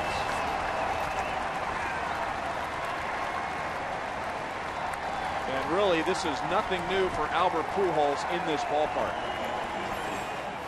Well, the thing that you really worry about when you got a sinker ball on the mound and you expect him to throw sinkers and induce ground balls, and he gets the slider up and gets a home run on the slider, then you know, as a pitcher coach and as a manager, you wonder, you know, what's going on.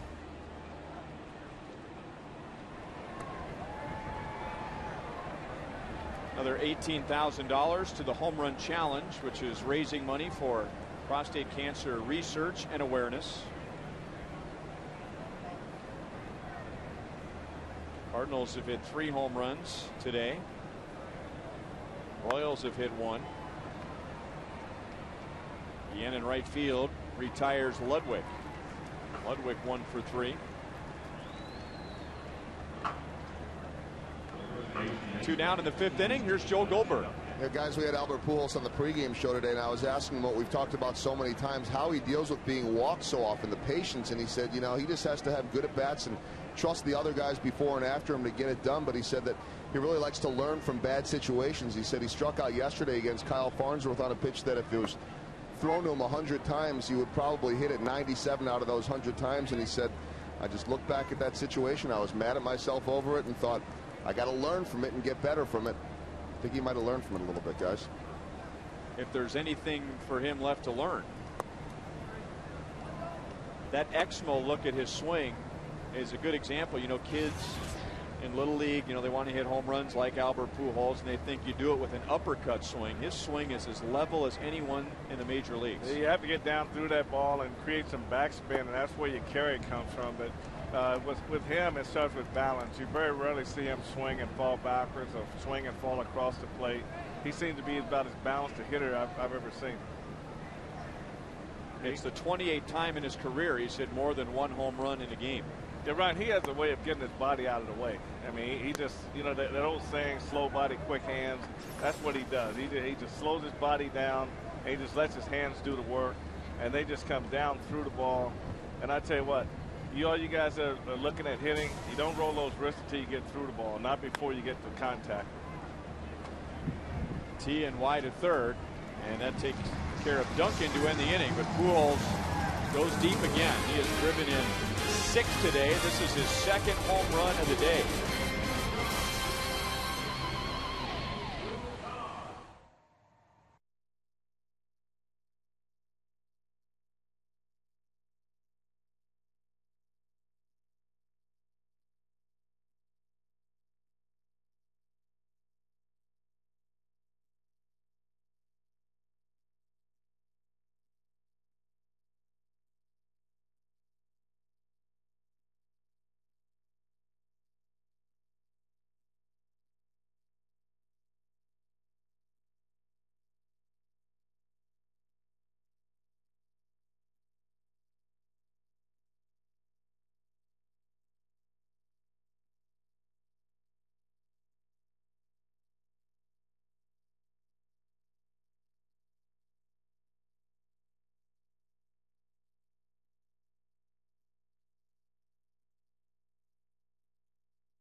Royals baseball brought to you today by Bud Light. It's just the right taste that never fills you up. The difference is drinkability.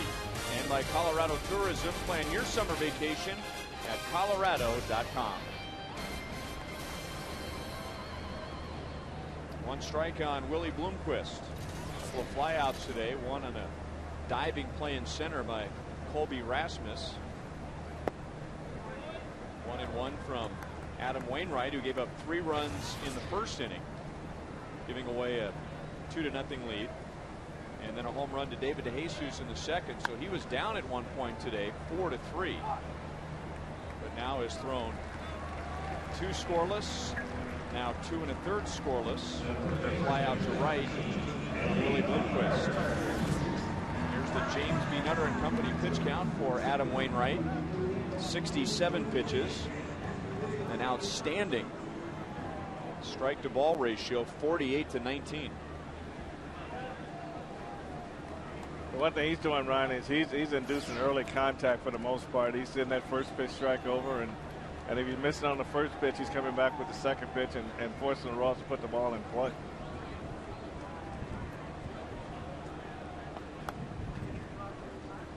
He's had trouble with Billy Butler today, and mostly with the curveball.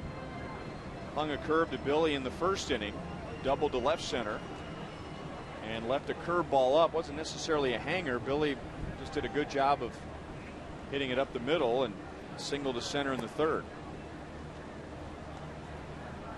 1 ball, 1 strike. I think they've changed their pitching pattern on him this time. They started him hard with everything been hard so far this at bat, and they haven't slowed the ball down. I don't think he's going to see a curveball this at bat.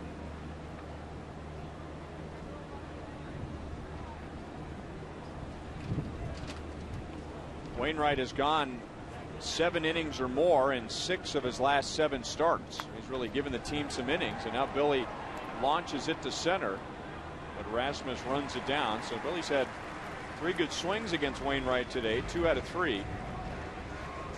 2 outs in the 5th inning. He has given up some home runs.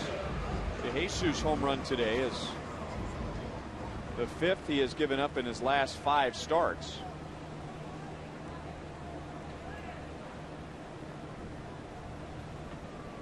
And the home run by David put the Royals in front 4-3, but now Wainwright living on that 8-run 4th inning. Now Jacobs lines it hard to left field, and the Royals are down quickly in the 5th inning on just 8 pitches.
By 8, but one of them was very early in the game, back in the first. Our Coors Light freeze cam, Chris Duncan with the bases loaded, driving one to deep left center, and Mitch Meyer making a great catch up against the wall, which resulted in a sac fly.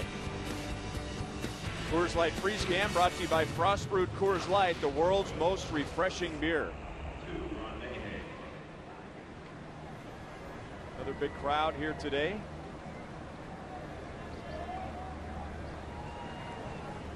-91 at first pitch. And here's Ron Mayhay, the fourth Royals pitcher. Cardinals knocking Gil Mesh out after 3 1/3. He was charged with 9 of the 12 runs.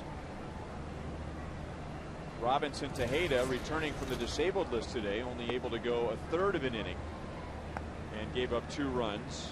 And now Jamie Wright, 1 run in an inning and 1/3, and Mayhay gets Molina, Ankiel, and Thurston in the 6th inning.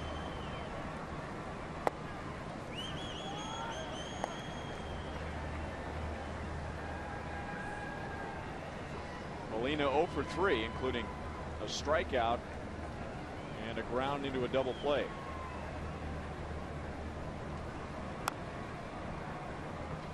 One and 2.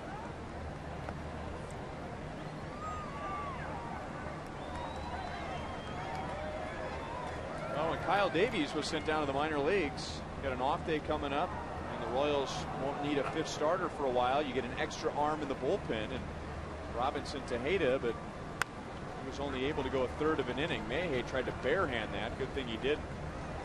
As Tug Hewlett throws out Molina, and Molina is 0 for 4.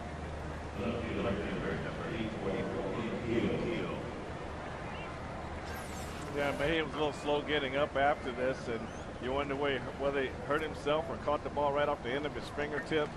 But that's something that you never want to do as a pitcher, is try to barehand that ball. I know some of it is instincts, but at the last minute, something in your brain has got to say, let it go. But, ooh, it hit that little finger, yeah, right on the corner.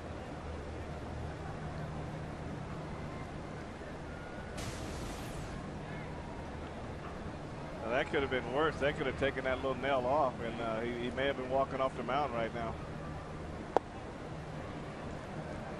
1 strike on Ankiel.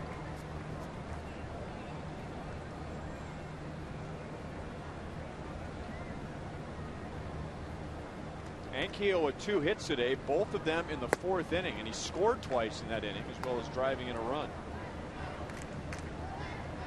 A couple of guys here who turned their careers around. Ankiel, the former pitcher, now slugging outfielder. Ron Mayhay, the former light hitting outfielder turned pitcher. Back in 1995, it could have been the other way around. Ankiel pitching to Mayhay. Butler to the bag. 2 down. You know, the remarkable thing about those 2 guys is there are several players who make that transition at some point, but they usually do it in the minor leagues. There aren't many who get to the big leagues as one, go back to the minor leagues to start all over again, and get to the big leagues again. All right, I managed against Ankiel when he was making his return back, and believe me, it wasn't easy for him to make that transition. The opposing fans were pretty hard on him, and just mentally just getting to the point where you want to try to be a position player versus a pitcher, and all the things that you got to factor in. But there's 2 things you notice right away: that he was very aggressive, he ran good, he had a great arm, and then the bat was the one thing that you had to wait on to see if it was going to come, but everything else was there already.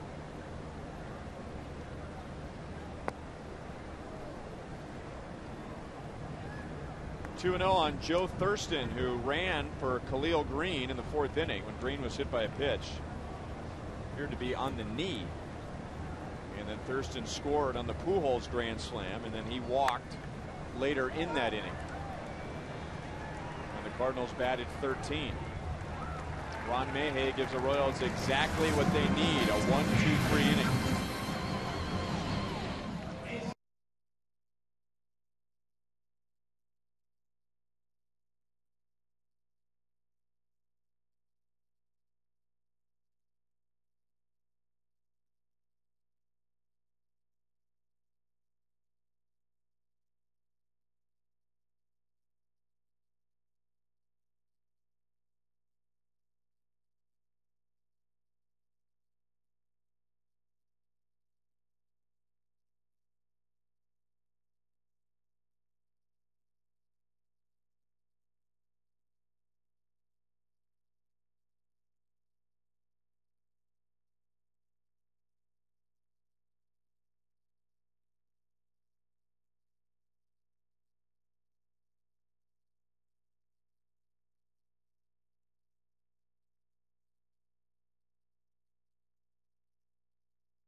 Into the bottom of the 6th inning. This is our Sonic Slam inning. Contestant is Bev England from Blue Springs, Missouri.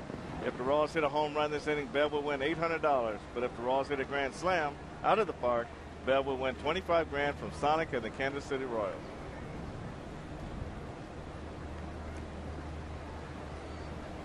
It'll be Guillen, Tien, and Olivo.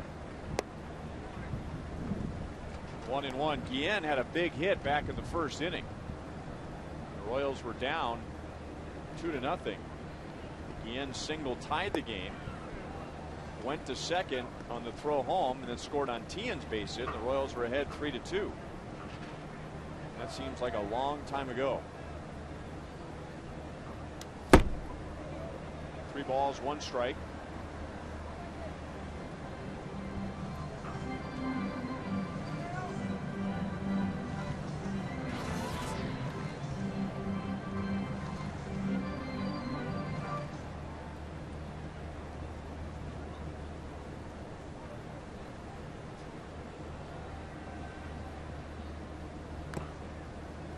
Full count.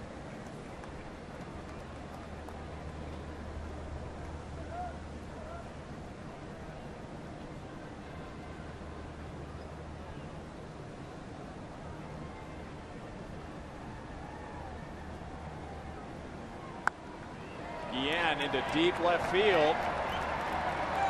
And a home run in the Sonic Slam inning.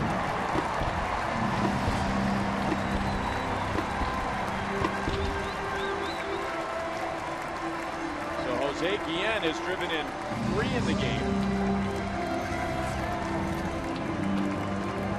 That home run was worth a lot of money. First of all, $18,000 in the home run challenge for prostate cancer research, and Bev England has won $800 in our Sonic Slam inning. Congratulations, Bev. And this day has a lot of meaning for Jose. He lost his father 10 years ago to prostate cancer. As Tien hits one right on the nose, but lines out to center field.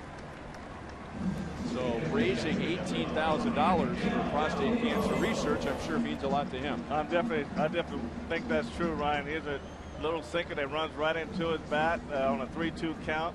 And I think when Jose gets that ball down and in like that, he can get the bat hit to it as well as anybody. And that was a great swing, and the ball traveled a long way. Also made a lot of money.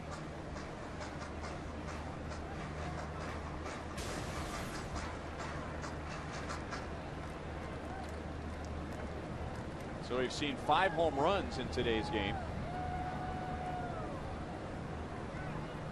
Cardinals have hit 3. Albert Pujols 2. One of his a grand slam. Khalil Green is also homered for St. Louis, and the Royals getting home runs from DeJesus and Guillen.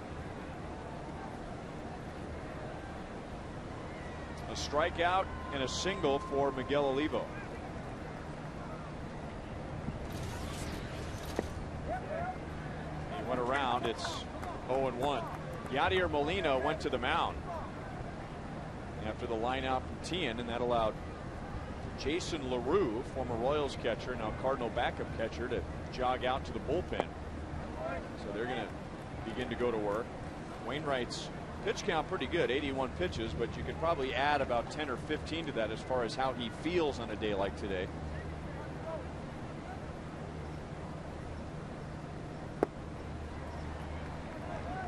One ball, 2 strikes. Miguel's been taking some swings like that the past few days where it's not quite his full swing, almost like a 3/4 swing, and trying to maybe flick the ball to the opposite field. Well, I think he's probably thinking the other way, Ryan, but his body's not working with him. He's really a pull type guy, and he fights that. So his upper half wants to pull the ball, but his mind wants to hit the ball the other way. And then if the ball is away, then all he has left is his arm to try to get out there and hit it with. And down on strikes for the 2nd time. That's 7 for Wainwright.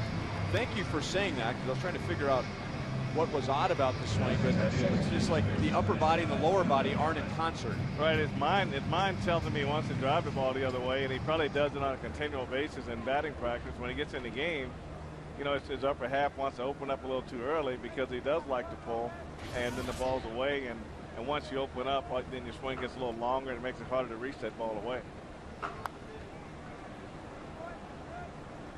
0-1 on Tug Hewlett, 0 for 2, but could easily be 2 for 2. He's lined out to short and lined out to right. So 0 for 9 as a Royal.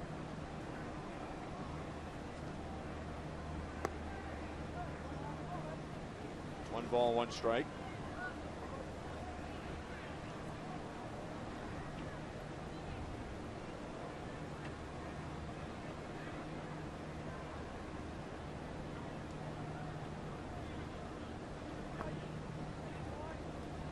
Two and one.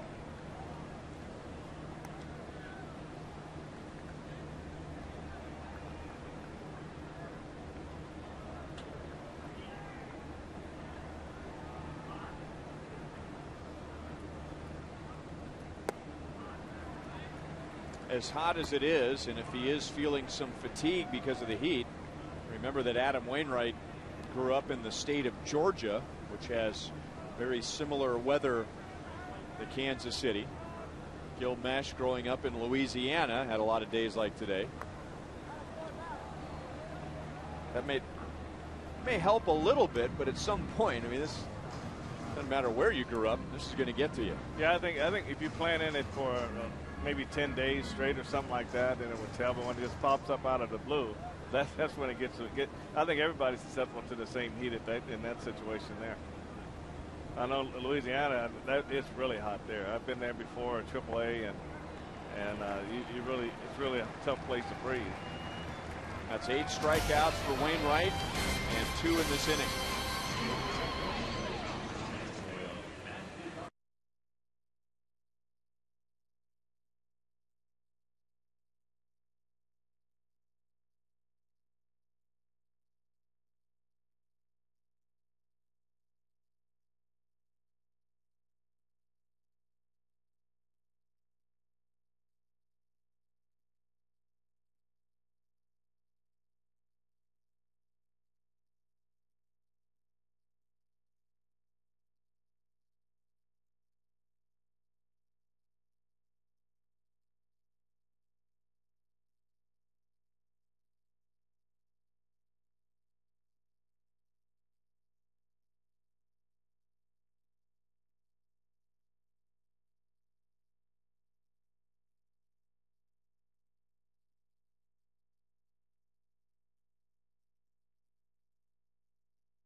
Game summary, the biggest off the bat of Albert Pujols, who hit his 3rd grand slam of the season, 9th of his career in an 8-run 4th inning. He's also added a solo home run. That was in the 5th.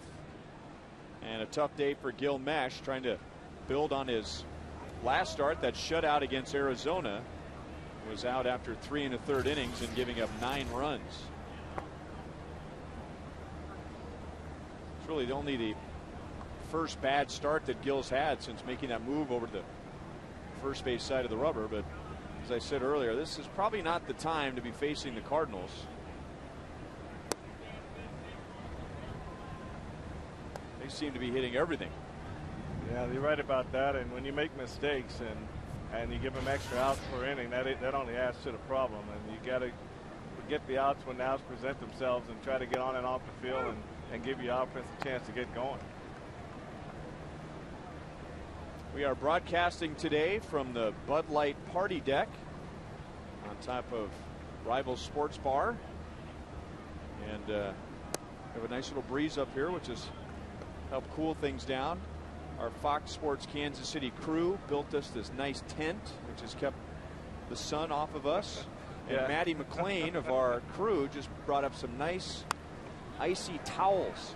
Oh, that's true. And if you ever wondered about that big blue book of knowledge that I've always referred to, here it is. This is Ryan's Bible. Anything that you want to know about baseball is in this Bible. And look at this thing. Got some duct tape that's coming apart right here. And this flap coming.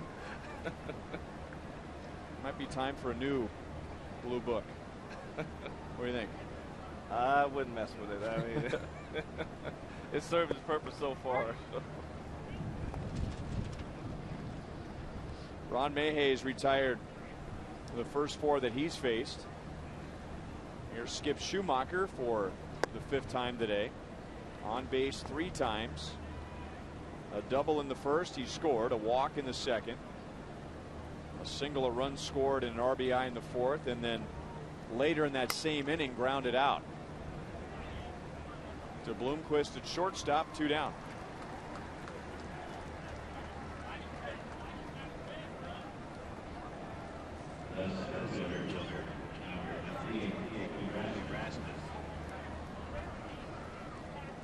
Today's copyrighted telecast is presented by the authority of the Kansas City Royals. It may not be reproduced or retransmitted in any form, and the accounts and descriptions of this game may not be disseminated without the express written consent of the Kansas City Royals Baseball Corporation.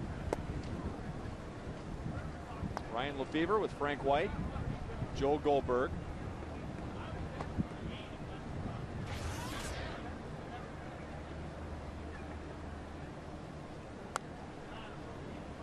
It's 1-1 on Colby Rasmus. 0 for 3, although he did drop down a sacrifice bunt in the first inning and reached when the play went to third. The Royals did not record an out and scored back in the Cardinals' 2-run first. It's 1-2.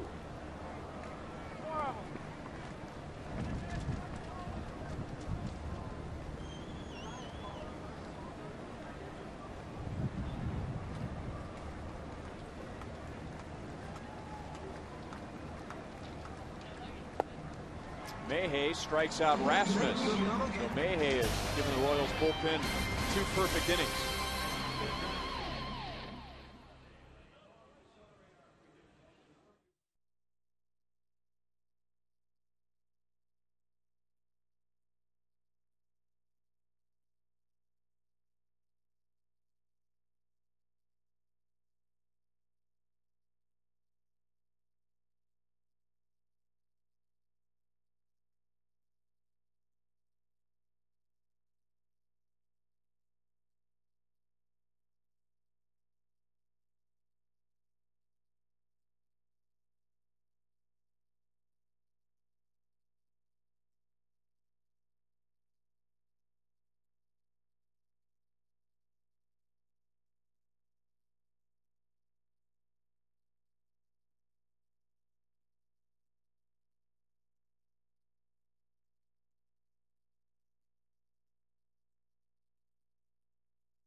Father's Day.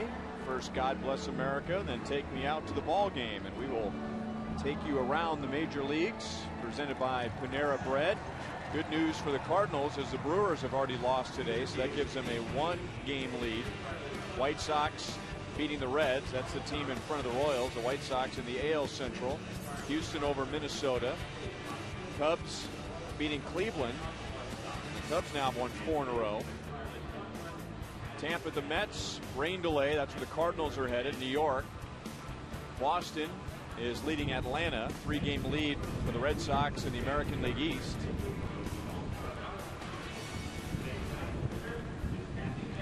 And the wind continues to pick up at Kauffman Stadium. Big time. Here's former Royal Dennis Reyes, whose nickname when he was with the Royals was Big Sweat, for his propensity to perspire no matter what the weather was or where he was. So he's got to be sweating today.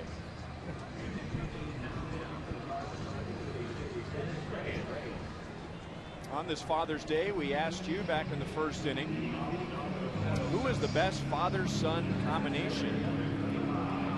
And 67% going with Ken and Ken Griffey Jr.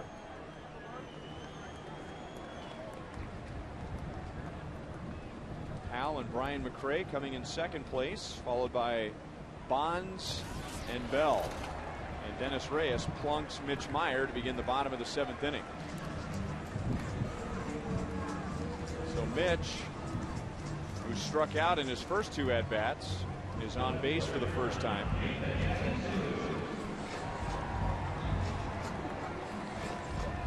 Don't forget the first Royals Hall of Fame Classic presented by Willie Wilson Baseball and Farmland Foods takes place Friday, July the 17th at 4:45 p.m. A special exhibition game featuring Royals greats against former Major League All-Stars. Special ticket packages can be purchased at royals.com/HOF Classic. That's royals.com/HOF Classic. Come on out and watch Frank White, who says he's going to play all 9 innings. We're going to get 4, but that's 9 for us. Well, I don't think it's going to be all that entertaining. I think you just got to make sure that your heroes don't get hurt.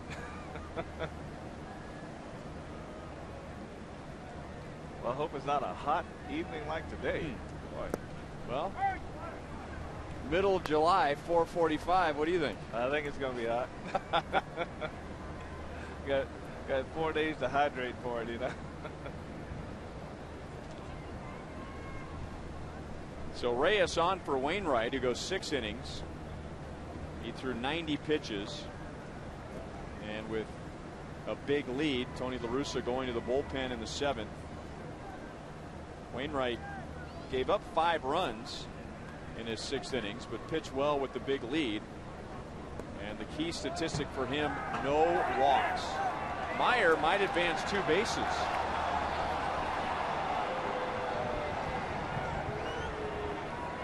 Yadier Molina, first of all, couldn't find the ball, and then when he did, it's almost as if he assumed that Mitch would go to third base because he didn't hustle to go get the ball, that's for sure. Well, he looked at where he was and how the ball came off, and he's just sitting there circling, and, you know, with the lead like it is, it's a tough thing for Mitch to try to go to third. You don't want to make it out at third base in this situation, but Reyes is really characteristically wild. His first pitch of the inning, he hit Meyer with a pitch, and now here's a wild pitch.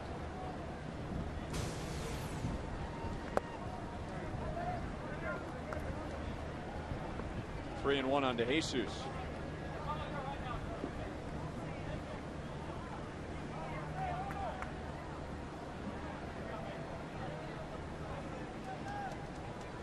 David with a single and a solo home run, 2 runs scored today. Full count against Reyes.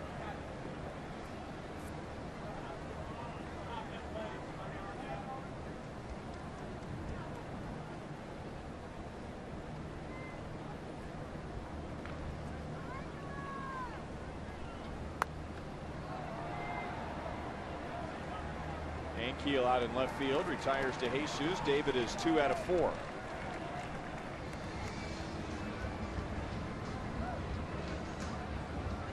And Tony La Russa is going to make a pitching change.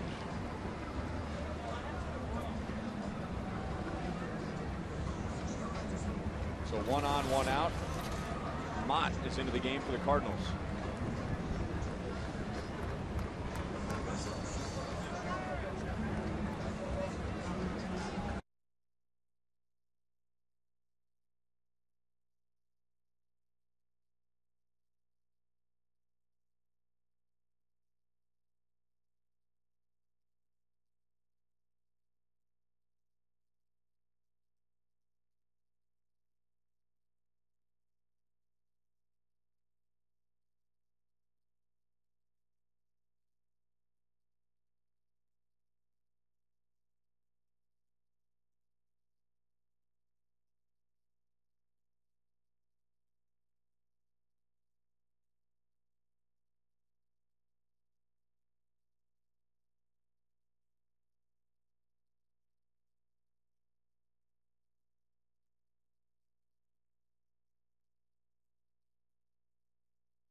Inc.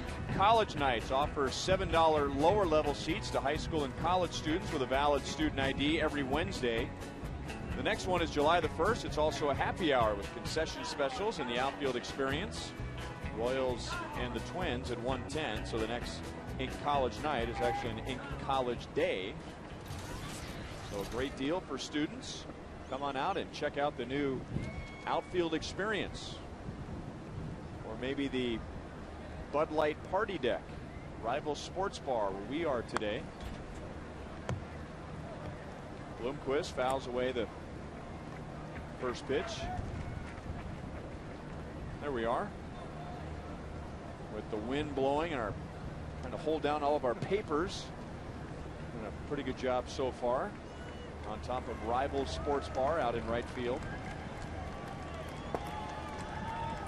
1-1 on Bloomquist. Willie has flied out 3 times today.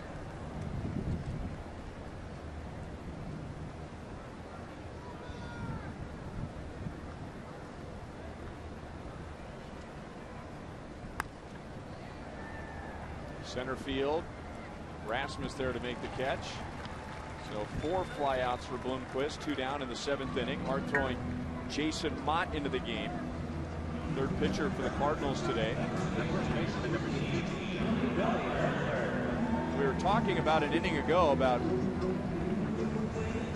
converted players, and Rick Ankiel and Ron Mahay, the rare converted players that get to the big leagues at one position, go back to the minor leagues and return, going from, in Ankiel's case, pitcher to position player, other way around for Ron Mahay. Well, Mott never made it to the big leagues as a catcher, but he was drafted as one. Wasn't quite hitting the way he and the Cardinals liked. So after 3 years, went to the mound in 06. 2 years after that, he was in the big leagues. Shallow right field. Ludwig runs up, and that's the inning. Royals scoreless in the 7th. Cardinals in front, 12-5.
AT&T, the nation's fastest 3G network. AT&T, your world delivered.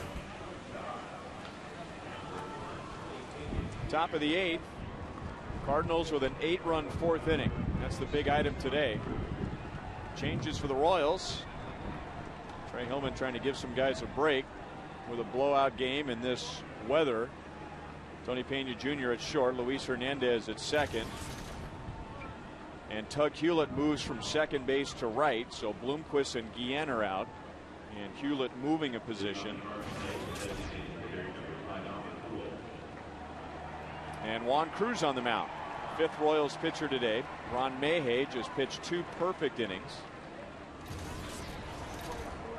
Jamie Wright gave up 1 run in an inning and a third. Robinson Tejeda 2 runs in a third of an inning in his return from the DL. And tough day for Gil Mesh. He gave up 9 in 3 1/3 innings. And Albert Pujols has already homered twice today. RBI single in the first, grand slam in the fourth, solo home run in the fifth. He has driven in 10 runs in this series. And drives it into right center field, and that's going to be up against the wall.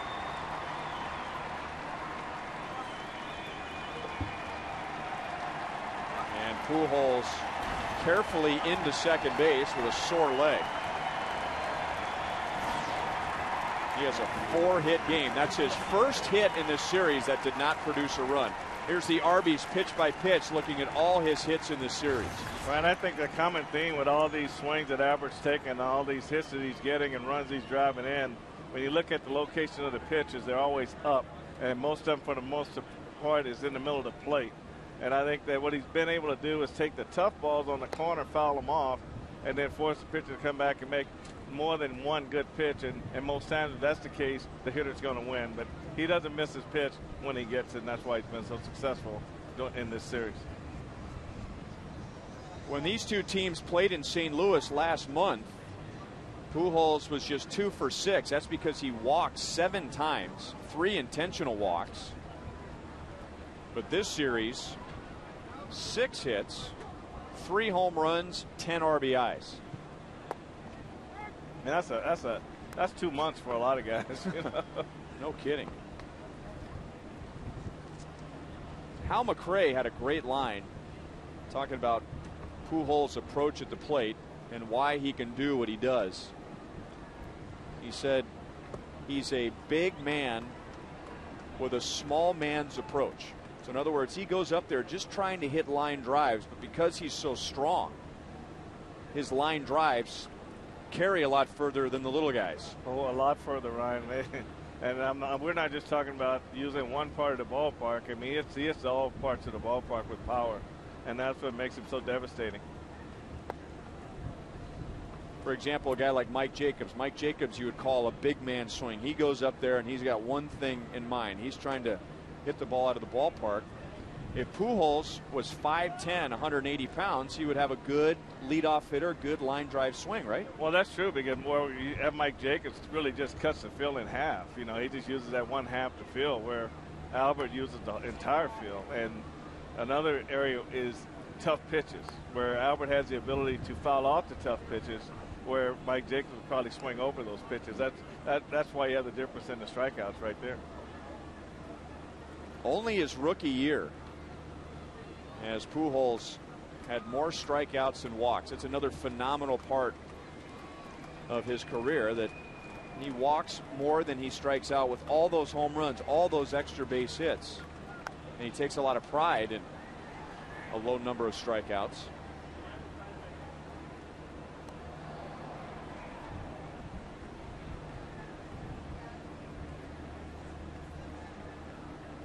Now, he's got the ability, Ryan, to know when he comes out of his normal way of doing things. Maybe he chased a bad pitch he knew he shouldn't have chased.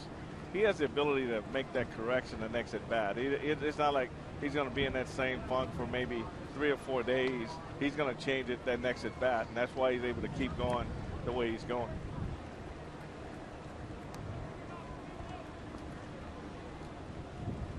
Drafted in '99. Rookie of the Year in 2001. Batting title in '03. Second in the MVP voting in '03. MVP in '05. MVP last year.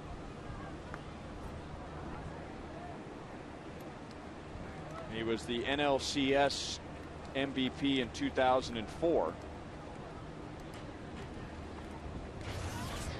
And is going to extend, unless he gets hurt, his already major league record. 8 consecutive seasons to begin a career with at least 30 home runs and 100 RBIs, which is remarkable. I'll tell you why after this pitch. As Ludwig launches it to center. And on the edge of the track is Meyer. And Pujols still playing hard in a 7-run game. He tags up and moves to third base. So Albert Pujols, to begin a major league career, 8 consecutive seasons with at least 30 home runs and 100 RBIs. The previous record was 3. He's done it 8 times. He's probably going to do it his 9th. That's how good he's been. That's how remarkable he's been. Guys have put up stretches of seasons like Albert Pujols, but never in the history of the game from day one. I mean, wouldn't you agree that most of the really, really good players over the course of history, they do something their first or second year, but they don't really get it going after maybe 3 or 4 years. Not this guy. Well, he started off hot, and everybody knew right away what kind of hitter he was going to be. And even those years when Barry Bonds and winning the MVP, numbers-wise, he was always right there. And there was always that debate of who should be the MVP. But now there's not a hitter in his class in the American or National League right now.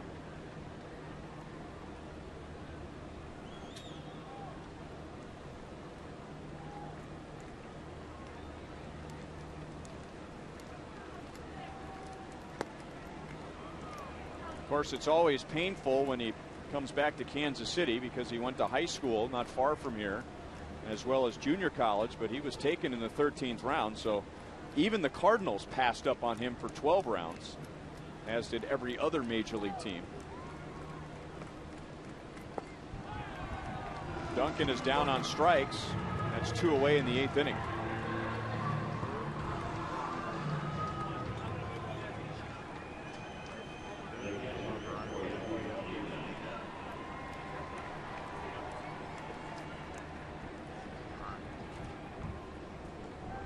And now Yadier Molina.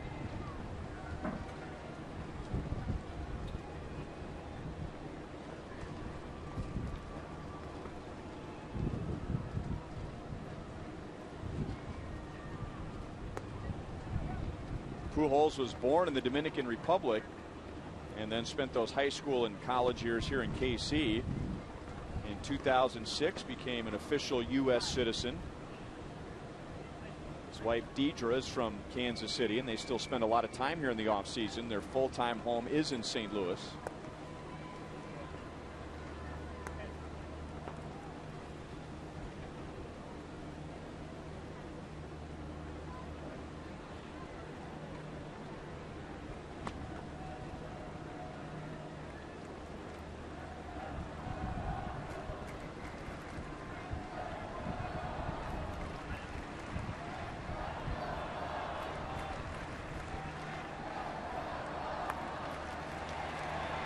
Into right. Hewlett is there to make the catch, and that's the inning.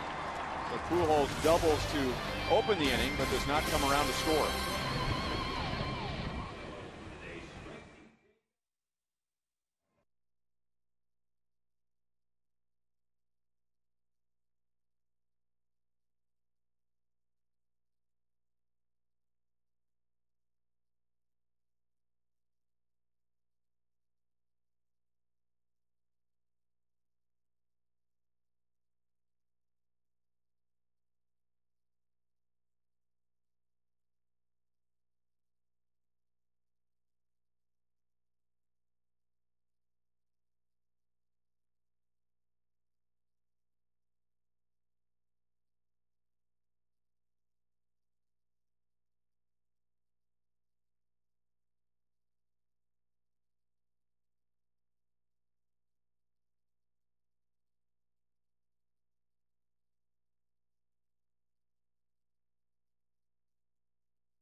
at Thoroughbred Ford will make it happen.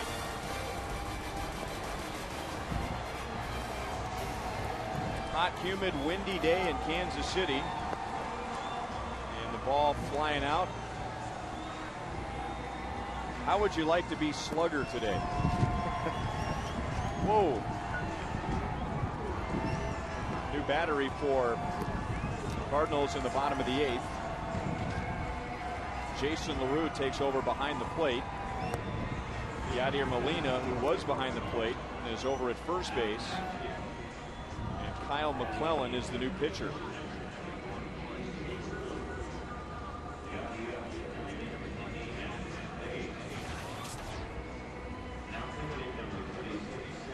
First 6 innings turned in by Adam Wainwright. He gave up 5 runs, but pitched with a big lead for most of the day. Didn't walk anyone, struck out 8. Reyes and Mott combining for a scoreless 7. And now McClellan.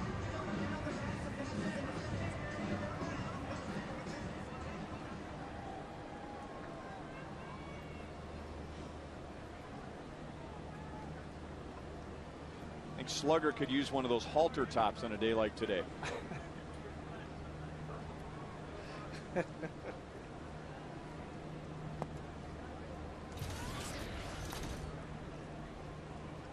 What do you think the temperature is inside of that costume?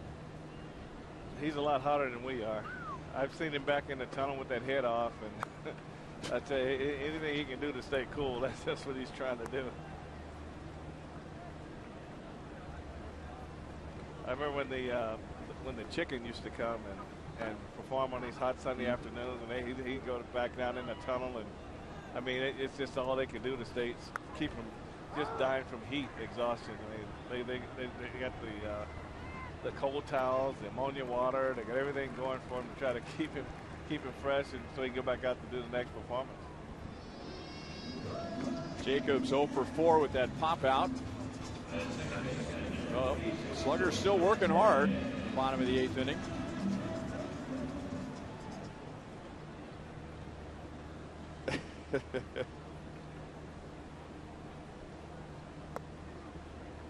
And now Luis Hernandez batting for the first time.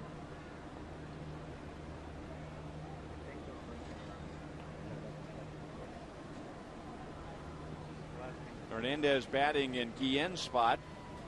Guillen driving in 3 today, a 2-run single and a solo home run. It was a long time ago, but his 2-run single in the first inning was a big hit. Cardinals got 2 in the first off of Gil Mesh.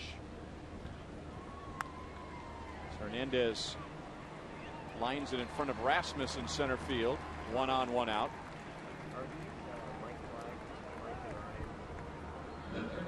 Remember, you can shop the largest online selection of Royals gear 24/7 at the official pro shop of the Royals, Royals.com. So the Cardinals got 2 in the top of the first, and then the Royals back in the bottom of the first had runners at second and third and 1 out. But Adam Wainwright struck out Mike Jacobs. It looked like it could be a wasted inning, but Guillen with a 2-out 2-run single to tie it. And then Mark Teahan followed with a base hit. Royals led 3-2. Cardinals tied it in the second. And then getting a home run from David DeJesus in the bottom of the second. The Royals were out in front 4-3, but the big inning was the Cardinals' 8-run fourth.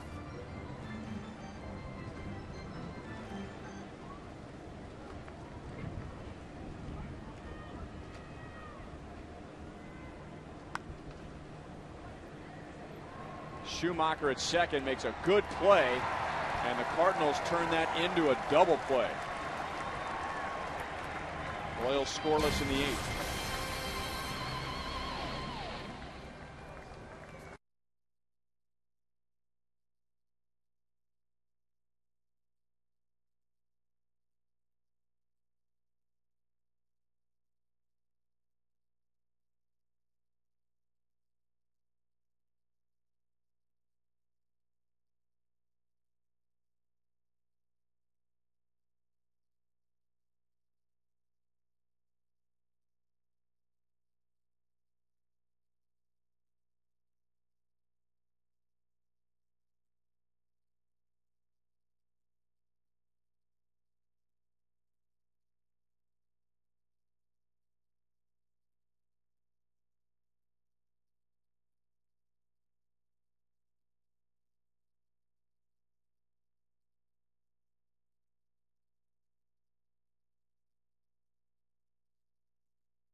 Boulevard Brewing Company, Kansas City's beer with Joe Goldberg and Jamie Quirk from just below us, or maybe right here. Maybe right up here. There we are in the blue tent, right above the normal Royals live spot inside Rivals Sports Bar. Joel and Jamie will be up here where we've been broadcasting the game today, enjoying the view, not necessarily enjoying the results, as the Cardinals are 1 inning away from sweeping the series here at Kauffman Stadium and making it a 5-1 advantage over the Royals in the I-70 series this year. Joakim Soria in the 9th will get Ankiel, Thurston, and Tyler Green.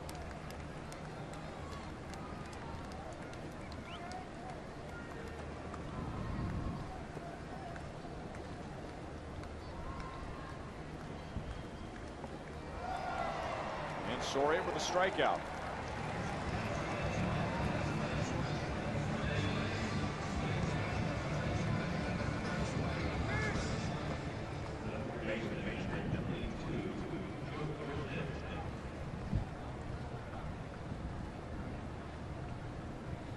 Soria last pitch in the final game of the Arizona series, so he hasn't had many save opportunities, many Joakim Soria opportunities since coming off the disabled list, but still trying to find some spots where he can get some work and stay sharp. Well, he definitely needs some work, Ryan, and that's the only way you're going to get your stamina back. And with him, it's all about control, and he needs to be on the mound to keep that going.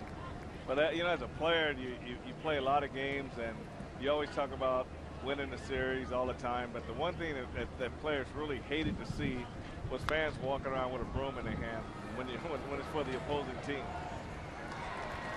Close play, but the Royals get Thurston. Butler connects with Soria, 2 down in the 9th.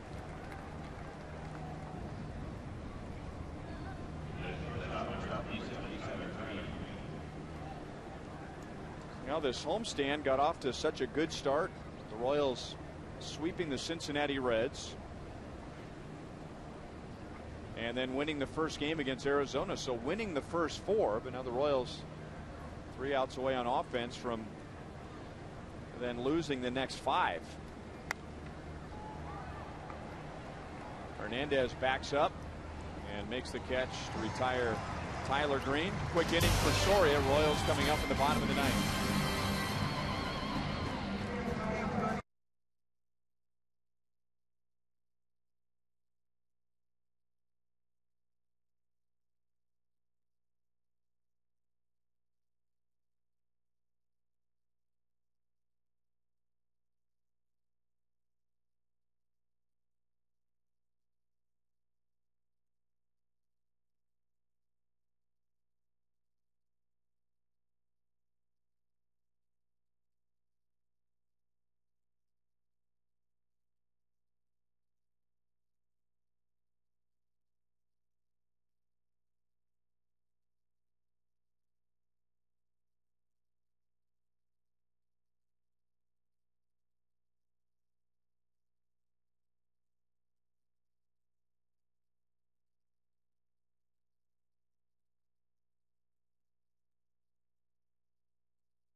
New pitcher for St. Louis is right-hander Blake Hawksworth.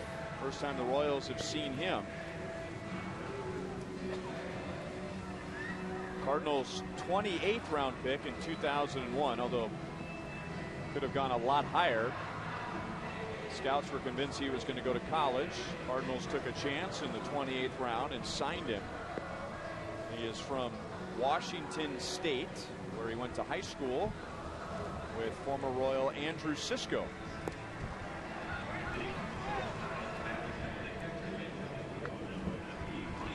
So Hawksworth replaces McClellan.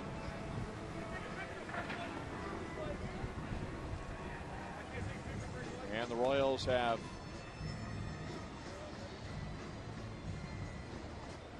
Miguel Olivo scheduled to lead off, but it's going to be Brian Pena. So Pena, Hewlett, and Meyer here in the bottom of the 9th inning. Olivo 1 for 3 today with a single and a couple of strikeouts. Thurston over to the railing and makes the play.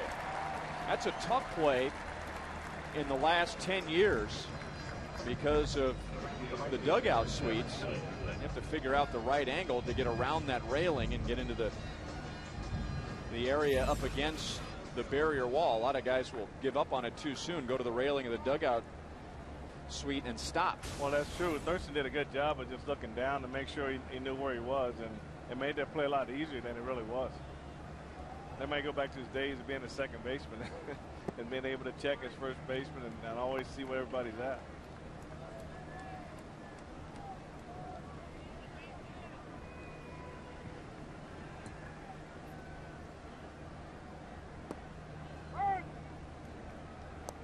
One and one on Tug Hewlett. Tough luck day for him at the plate. A couple of lineouts and a strikeout, 0 for 3.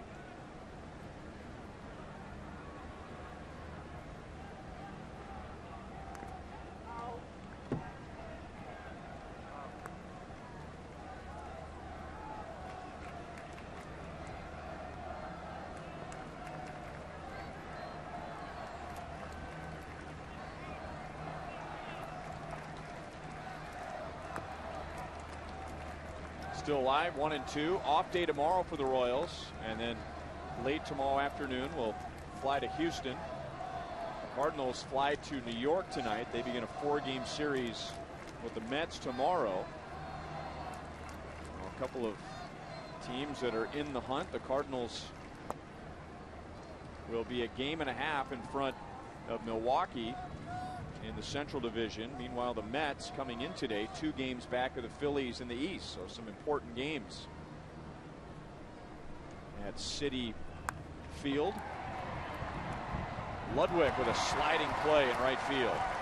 Boy, that is just a bad luck day for Hewlett.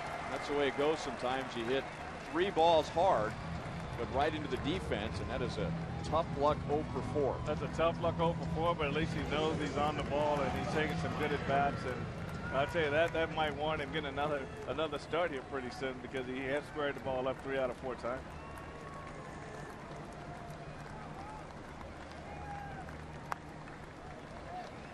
Meyer fouls the first pitch away.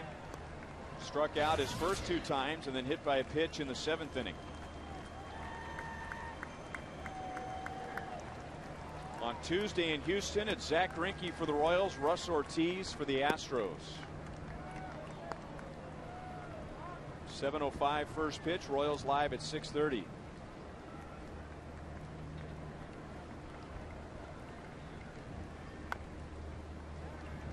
And the Royals down to their last strike.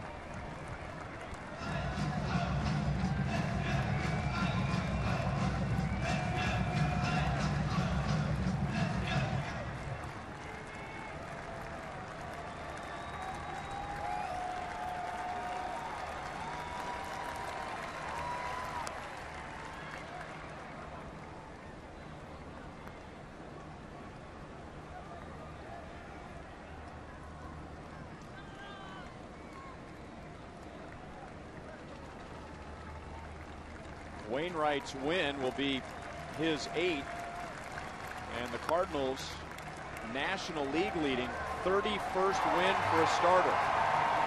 The Cardinals sweep the series as Meyer flies out to right, and they win the 2009 I-70 series 5-1.